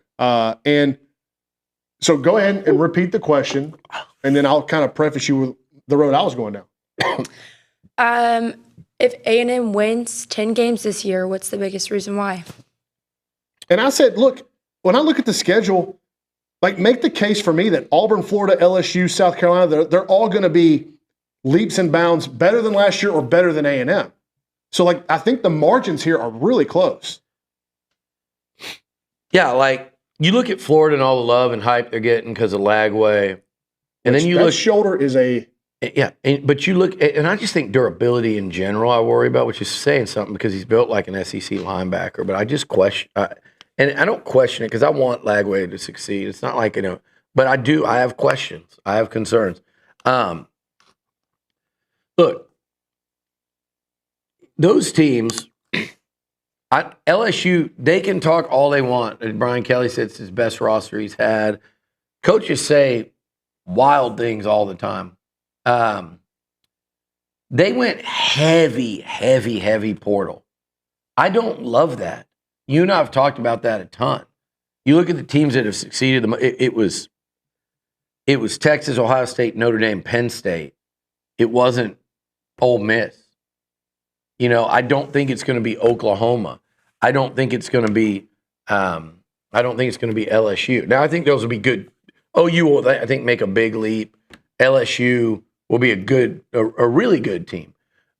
But I think it's more because they have a really good quarterback than it is all this portal stuff that they've missed. Well, he's got to get better too. Together. Let's not act like he was first round. No, he's up and down. Yeah. He's up and down. We talked about it the other day. I said I watched him really suck against Alabama, and I watched him really suck against A&M. And you can say, well, for the second half, well, it was that bad a second half. It superseded it overshadowed anything he did in the first half. He threw 3 interceptions in a half of football and melted down. I saw him live in Baton Rouge. He was not good at all. Jalen Milroe humiliated him. And Jalen Milroe has been humiliated by other quarterbacks at times. That was a horrific effort from him. He should have thrown a game-losing pick 6 at South Carolina that got called back because somebody decided to decleat him. So, no, I don't think that's a lay down on Nussmeier. But, I mean, as a team, in fairness, LSU's an unknown.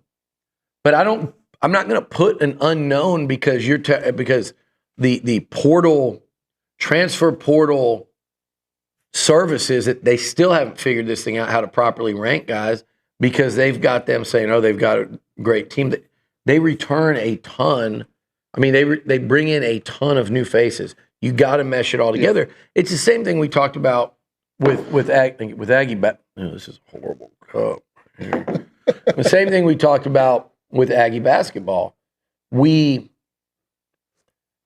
don't know. Like I said, it's not a stew. I know they're in Louisiana. They think it's like gumbo or what was it? Coubillon. Yeah, a good way. I'm glad you said that, not me. But you don't just throw it all in, take one of those big mixers and sit there and mix it for hours throughout the offseason, and it pops out a good team.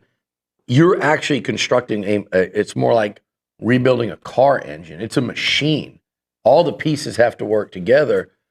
I feel like they've added enough volume that you have to sit there and go, well, let's see how good these guys really are, and let's see how well those pieces fit together. And they open up with Clemson, right? So we're going to know soon enough.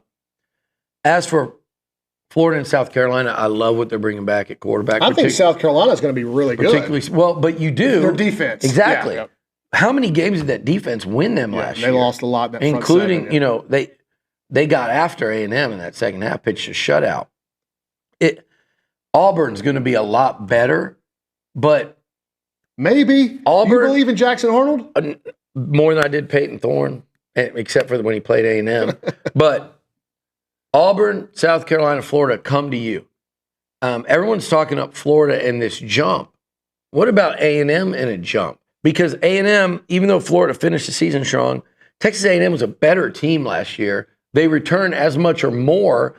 And Marcel Reed, what about his potential jump? I'm not even look at what Florida lost. Look at what LSU lost. No. Look what South Carolina lost on their defensive line and in their front seven. Yeah. And what should this A&M team do? What should they do? Yeah. They should run the football. Well, that you go back to what she said, and that's my key. My key is how they run the football, and the segment is how they get after the passer. Because they didn't get after the quarterback well enough last year. You think that's more important than secondary play? Yeah, because I think it's going to set up the secondary play. I'm convinced the secondary play is going to be noticeably better. You're plugging in Tyreek Chappelle. I think Des Ricks had a real struggle last year. He's been a different player in the offseason. But I think Will Lee looked like at a lot of spring the best player in maroon and white. And then you're adding Miles Davis to safety. I think Dalton Brooks makes a big jump. And who am I forgetting at corner? And Tyreek Chappelle. You're bringing an NFL nickel cornerback. If you have to go, not to mention Julian Humphrey, but if you have to go, you don't have to, but you could start Chappelle and Will Lee and feel really damn good about that, and then figure out nickel. You'll have a million options there. So, yeah, I think the secondary is going to be better. So then to me, it's like, if these guys can get after the quarterback, and they couldn't last year with as well as they needed to with a first or second round pick, 2 seconds and a first. So the question will be, well, why would they? Well, I think, and I don't know this, I think they have better natural pass rushers. That doesn't mean they're going to have anyone drafted higher than Shamar Stewart. That doesn't mean that they're going to have a second rounder like Nick Scorton or Shamar Turner. But Cassius Howell, I think at times last year looked like their best pass rusher, oftentimes. Rylan Kennedy, you mentioned Garrett Nussmeier. He has sacked there. He has flashed it quite a bit. I think the guys you've added from Colorado, Florida, and Georgia, and people are sleeping. Marco Jones. And then a true freshman who I will have a chance to start. Yep. I don't want to put too much on him as a true freshman in the trenches in the SEC, but if someone can do it, he's got the, what's the word? The profile. I was thinking, that was a big, was that a big Jimbo or Sumlin word? Sumlin was, but he had increased the profile. Improved the profile. He's got that profile that fits to, hey, some point in his freshman season, you can see that guy starting. But don't overlook when you get a guy that was at Pitt and then he transferred to Colorado and he got hurt last year. He had a couple sacks. But in 3 years at Pitt, had 13 sacks. He's got 15 career sacks. And he's coming in here playing for a coach like Pat Narduzzi. He can get to the quarterback. And when you got the A&M lineman coming in here, and I'm asking them, hey, and they all mention him. And then on top of that, the coaches have been mentioning him as well. I think one of the surprises of the spring. So the pass rush, I'm not anointing that, but you see where I'm. Well, the question was, how do they get to 10? Like, what happens if they get to 10 wins? They get after the quarterback, and then all of a sudden that defense looks, because I think it's improved secondary, it's light years different. And then on offense, they have to line up behind that O-line that should be really good and run the football. And remember, that season turn last year when Le'Veon Moss got hurt because you didn't have Reuben Owens, and Amari's a good back, but he's a little back, and there were some short yardage runs, key short yardage plays, Auburn, Texas, where they just couldn't get it. Not to mention, and again, it's not just Le'Veon. It would be the Le'Veon, Reuben Owens, and whoever else, Amari. But Le'Veon led the charge of this wear you down and take over the fourth quarters and move chains on pivotal second and goal from the 1, and he punches it in so you're not stuck in this third and goal from the 2 and your coaches are trying to decide if you run or pass and you're out of your comfort zone. It's early in the game against Texas when you drive down the field and your running back gets arm tackled because he's not a big back, but he also is playing with a torn rotator cuff, but you had to because you were without Owens and Moss. And by the way, when you think about Reuben Owens, what happens later in games when Le'Veon Moss is wear and tear? You saw that. Yeah. That was the Isaiah Spiller, Devon A-Chain 1-2 punch. And I think if that happens, this is how you get to be the 10-win team because you get off the field with the pass rush, and this O-line will make Marcel Reed look so much better next year. He doesn't have to be elite, It will allow him to look elite, though, because you're putting him ahead of the chains. You're wearing down a defense physically. And Marcel, not only he can also contribute to that running game, there's nothing better than a quarterback, first of all, throwing on early downs, on 2nd and 4, Marcel can drop back and chuck it. And it's so much easier than when he's doing it on 3rd and 9. The same thing, though, when you're running. When he's a scrambler and a runner, when a defense is tired, man, that's when you can see number 10 eating up chunks of real estate later in games. You saw it against Florida. You saw it against Arkansas there in the fourth quarter on a couple key scrambles. So I think the O-line play running game, that's it. Like if they can, I think that group needs to be dominant and the pass rush needs to be noticeably more effective. That's it. When we come back, we'll more football talk with Billy Liucci. Also, a little bit of baseball talk as well. On TexAgs Live, presented by David Gardner's Jewelers.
Yeah.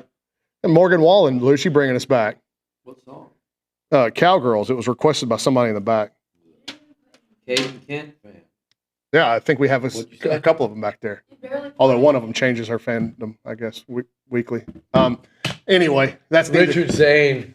And look what he did. He thinks I was complaining to him because he brought me this, which is awful. And then Kay Nagley doesn't need to get off the hook here either. Then he overdid it. What did Kay Nagley do?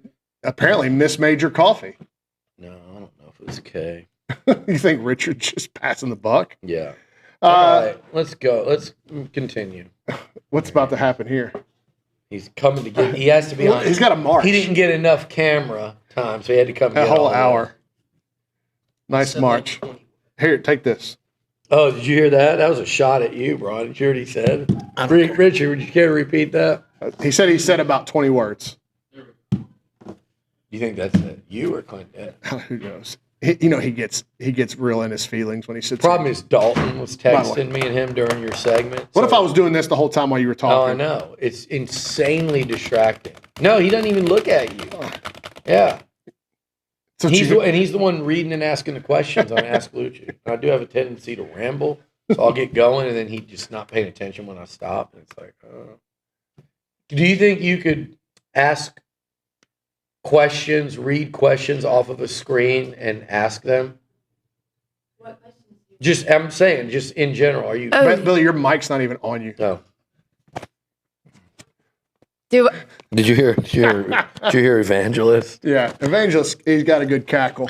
Luke has the laugh. I said, do you think you could just read questions off a computer screen out loud and pay attention to the person answering them, and then when they stop answering, ask them the next one? Yeah, I think I'm capable. Okay, you're hired. You're capable for Ask that Liucci, job. Yeah. new guest host. Luke's laugh is like a character on an Austin Powers movie. So is his hair. So is his mustache. Most intimidating facial hair in the office. Luke goes, I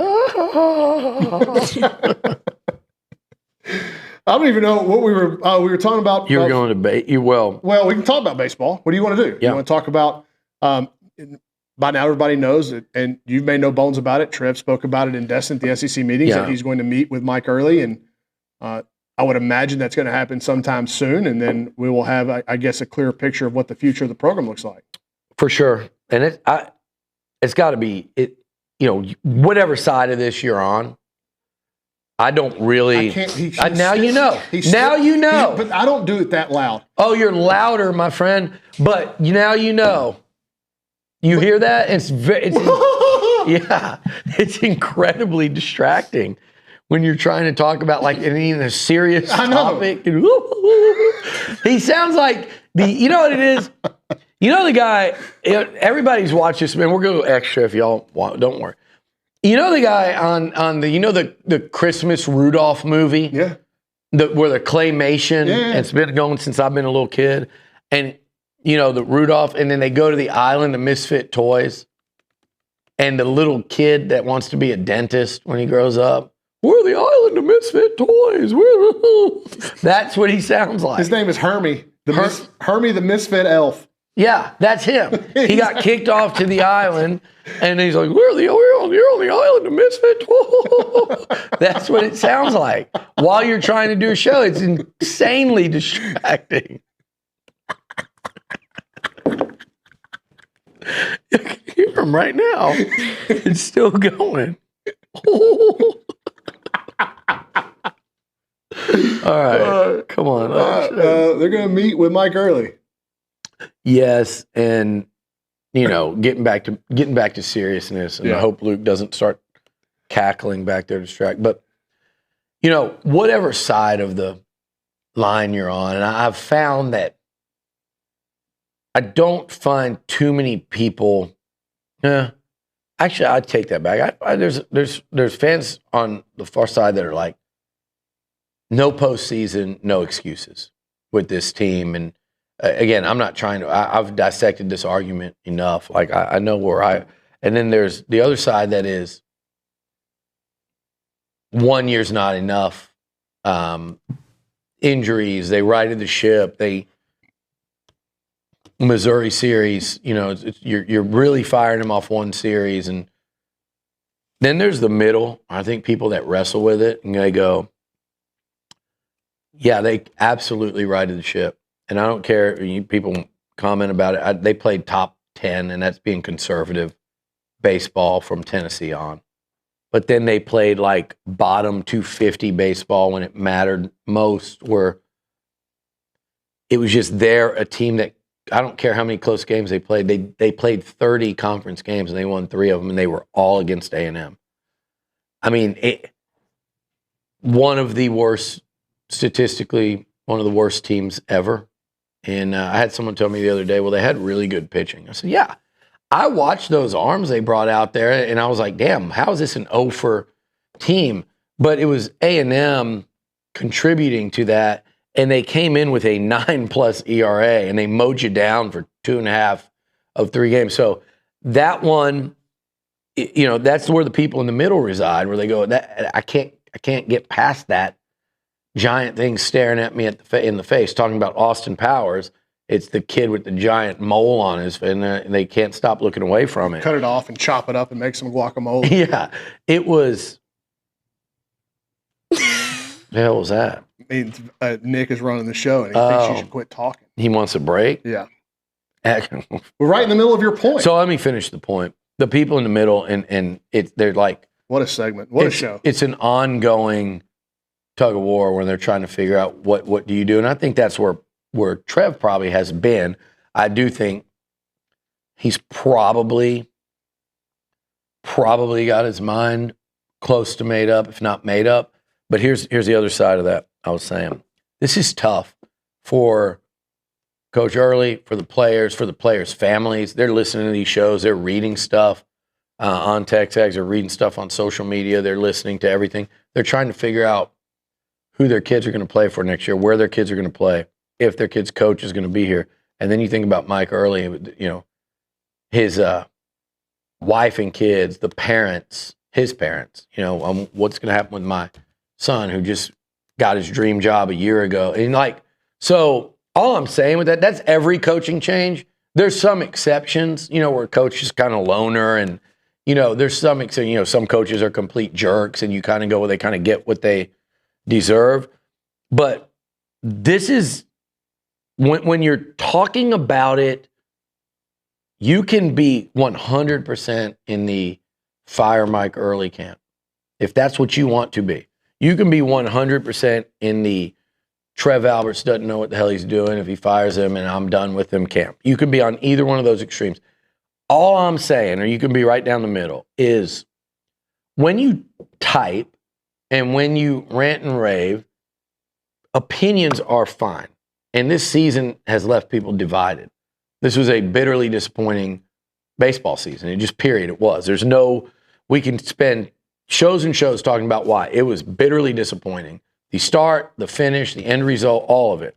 But remember that when you're typing and stuff, you can just say it in such a way that it doesn't make a tough situation worse. That's all I'm getting at there. We'll go to break, and I want to talk about how I think that sit-down meeting should and will go. All right, we come back, more Billy Liucci on TexAgs Live, presented by David Gardner's Jewelers.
All right, heading toward the end of the show on a Friday morning. TexAgs Live presented by David Gardner's Jewelers inside the Rollo Insurance Studios. Ryan Brauninger, Billy Liucci, and before we went to break, Liucci, you mentioned that you wanted to kind of go over how you thought that meeting today with Mike Early would go, or whenever it's going to happen, and kind of your, I guess, maybe not the agenda for it, but the back and forth that may happen. Yeah, I just think I've said this all along, and I think Trev's sticking to that path as far as I can see. I think it goes one of two ways. I personally, if I'm in the AD seat, there's one of two things. I've either seen and watched the season play out where I'm of the opinion that I believe in this and I'm keeping him in 1 year because of the turnaround. I saw him not making a move after this one weekend. I like the direction of recruiting, yada, yada. I hired him knowing there were going to be some growing pains and mistakes. You talked earlier about what some of those might be. Or I'm saying, or that, so one way is either that or, hey, I saw enough. I don't believe that this is the long-term answer. So, in other words, either his mind's made up going into this, and as an AD, and that's your decision, and people can argue whether it's right or wrong, but if that's your decision, then you sit down and that's the conversation. And you're just, because it was Memorial Day when they got back, Memorial Day weekend, and then Trev's been, and maybe his mind's been made up, and it was like, I owe it to him to sit down face to face and say this. Or it is, my mind's 50%, 60%, 80%, 90% made up one way or the other. That would probably be more if your mind was made up, geared towards, I'm probably making a change, but I want to sit down and give this coach the chance to explain to me. I want to talk to him and find out what happened, why, explain it, what happened good, what happened bad. Take me through Missouri, what happened. Tell me why, how that could happen with this team. Take me through what led to the turnaround. How much did injuries factor in early in the year? What happens, with Grahovic in this lineup? But then also, more importantly, what are you going to do differently? Because this result it's not acceptable. Sure. Of all the stuff we just talked about, it's still not. This program doesn't miss the postseason. There was so much at stake. Expectations were so high. Even if you're telling me that they were probably too high, and after watching the season play out, I can get with that. But expectations are still to be playing in the postseason here at a minimum, and we didn't do that. So tell me how it's going to be different. So if you're Mike Early, the reality is he's going to have to go in there with actual changes, like specifics. I'm going to do this. I'm going to change this. And it could be everything from approach to personnel to staff. Like, he's going to have to go in. And it still might not be enough. But at least I think Trev will hear that. And so you either at the beginning say, hey, Mike, I called you in here because we're going to make a move, or you listen and you say, this helps. I needed all this information. And I think you be honest and you say, look, I know that you're aware we've been kicking tires around the country, and we've been in this mode since about the Missouri series. If you want to be real honest, like, don't get swept by Missouri, and we're not having this conversation. I hate that we're having it. But since then, we've been seeing what's out there and seeing the possibilities with you moving forward or in another direction. So this conversation was really helpful. Now I need to go take a few days, and we'll circle back. And I'll let you know. And I know this situation sucks, but it is what it is. The timing of this is very interesting, though. With regionals this weekend. Well, if you're going to make a move, if a move is to be made, the portal also opens on Monday, Mm-hmm. and then obviously regionals happen. And if the job is open, then you have a lesser pool of coaches that are still playing, if those are on your list. Well, or the flip side of that, if you make a move today or this weekend, portal opens. And you've got a line of guys waiting to go. And anybody you're eyeballing or targeting, because the only one that they were eyeballing or targeting that wasn't playing, look, everyone knows, like, Vaughn will be a prime candidate if this takes place. Vitello will get, they'll circle back to that one.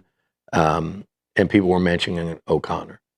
And I don't think it's any secret that he, in whatever form or fashion, this does, a lot of times it's not a direct conversation. Sometimes it is. These guys kind of know what's going on. You and I think there's a world where, the Kansas coach, Fitz, would emerge sometime on the list that might be down a step or two if this happens. But every one of those guys that they would look at, minus O'Connor, who's now at Mississippi State anyway, every one of them, and I don't know what fit that would be. People that would say that, I saw people going, that would be a bad hire. I'm like, you got 7 trips to Omaha, it's impossible dude, to say. in 22 years. But I understand if you were going, well, maybe there's a better fit. But every one of those dudes that would be considered if Mike Early's, let go, they're playing this weekend. And so there's a world where if you did something now and the portal opened Monday, you might have to wait at least another week if these certain guys play on. And most of them have a great chance to do so. Yep. So that would be, so that's probably what deep down they would like to avoid. But I just think if they do make a decision on Coach Early, I think it would be, I think he deserves better than to be strung out for a whole nother week or into Omaha. Bronny, to be real honest with you, I don't think Trev would do that. I think if anything, you hear him out, and if the decision is made to move on, it's, after a weekend of him kind of weighing the pros and cons after that conversation. Yeah, and we've already seen Kyron LeBlanc announce that he's leaving. He didn't pitch any this year. Yeah. They're going to be, with whether Coach Early stays or not, you're going to have guys going to the portal. That's the nature of the beast. Mm-hmm. But the timing of all of this is just so interesting, and the right way to do it. Is there a right way to do it anymore?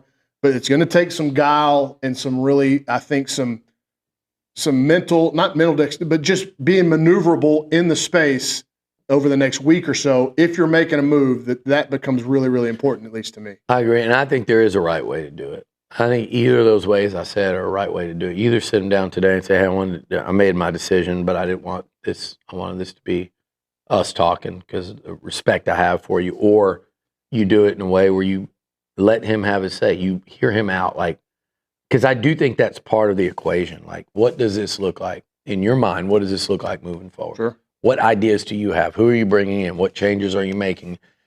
And I think both of those ways, whether you want a new coach or whether you want Early to stay, both of those ways of handling it, if Trev does it either of those ways, is fine. The wrong way, to me, because he's been in the ringer for several days now. Like, you think you hear stuff? I think I hear stuff. Kendall Rogers thinks he hears stuff. Like, we talk to Kendall all the time. Like, everyone around baseball that calls you, the sources I have, in around college sports that call me, we all think we know. We know. You don't think Mike Early's hearing all that? Oh, yeah. You don't think his agent's telling him what's out there? You don't think, again, like I said, his mom and dad, his wife, his family, his players, we all hear it. We're not in some special secret club. So he's already been kind of twisting in the wind one way or the other for several days. But I think that's, as much as I don't like the fact that that happens to people, I think it's okay. It's part of the job. Moving forward, I think you owe it to him to let him know, and you owe it to the A&M program if you're keeping him to make that decision quickly. Because like you said, portal opening up, LeBlanc, no offense to him, but he didn't play this year. He's a great he's a great energy dude. I see him around. I really like him. But at any given minute, the wrong dude could enter the portal because of indecision. So if you're keeping Early, then you're really hurting it moving forward. Yep. So, and we all know who the wrong couple players are that you don't want to see enter that portal. When we come back, we'll give away pizza and close the show. You're listening to TexAgs Live, presented by David Gardner's Jewelry.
We're not. No, here's the problem. No one. Hey, we're back. It's our own list. All right, as a reminder, the final segment of this show is brought to you by Double Dave's. Caller number 12, 979-693-1150. We'll hook you up with your choice of a dozen pepperoni rolls or one large topping pizza from Double Dave, serving Aggieland beyond since 1984. Piping hot goodness straight to your door. Just click doubledaves.com and your favorites are on the way. Liucci, got about a minute left. Your thoughts on anything interesting that came out of Destin? Olin said it was a bunch of him hawing. I mean, it was Greg Sankey and basically saying to other leagues, you're not moving us. You're not moving me. We're not going to get pressured by you. We're going to do things that benefit the SEC, and we're going to do it our way. Now, they're in bed to a level now, a great degree with the Big Ten. I don't know how I necessarily feel about it. I don't love it. I still think the SEC in today's iteration of college football, even though the Big Ten's won the last 2 national titles, the SEC is just bigger, badder, and better. But I guess if you're going to partner up with anybody, let it be the second biggest, baddest, and best. Get to 9 games. I understand trying to. That's my biggest thing, Bronny. Get to 9 and do it in such a way that the playoff committee factors in conference strength like they do in basketball.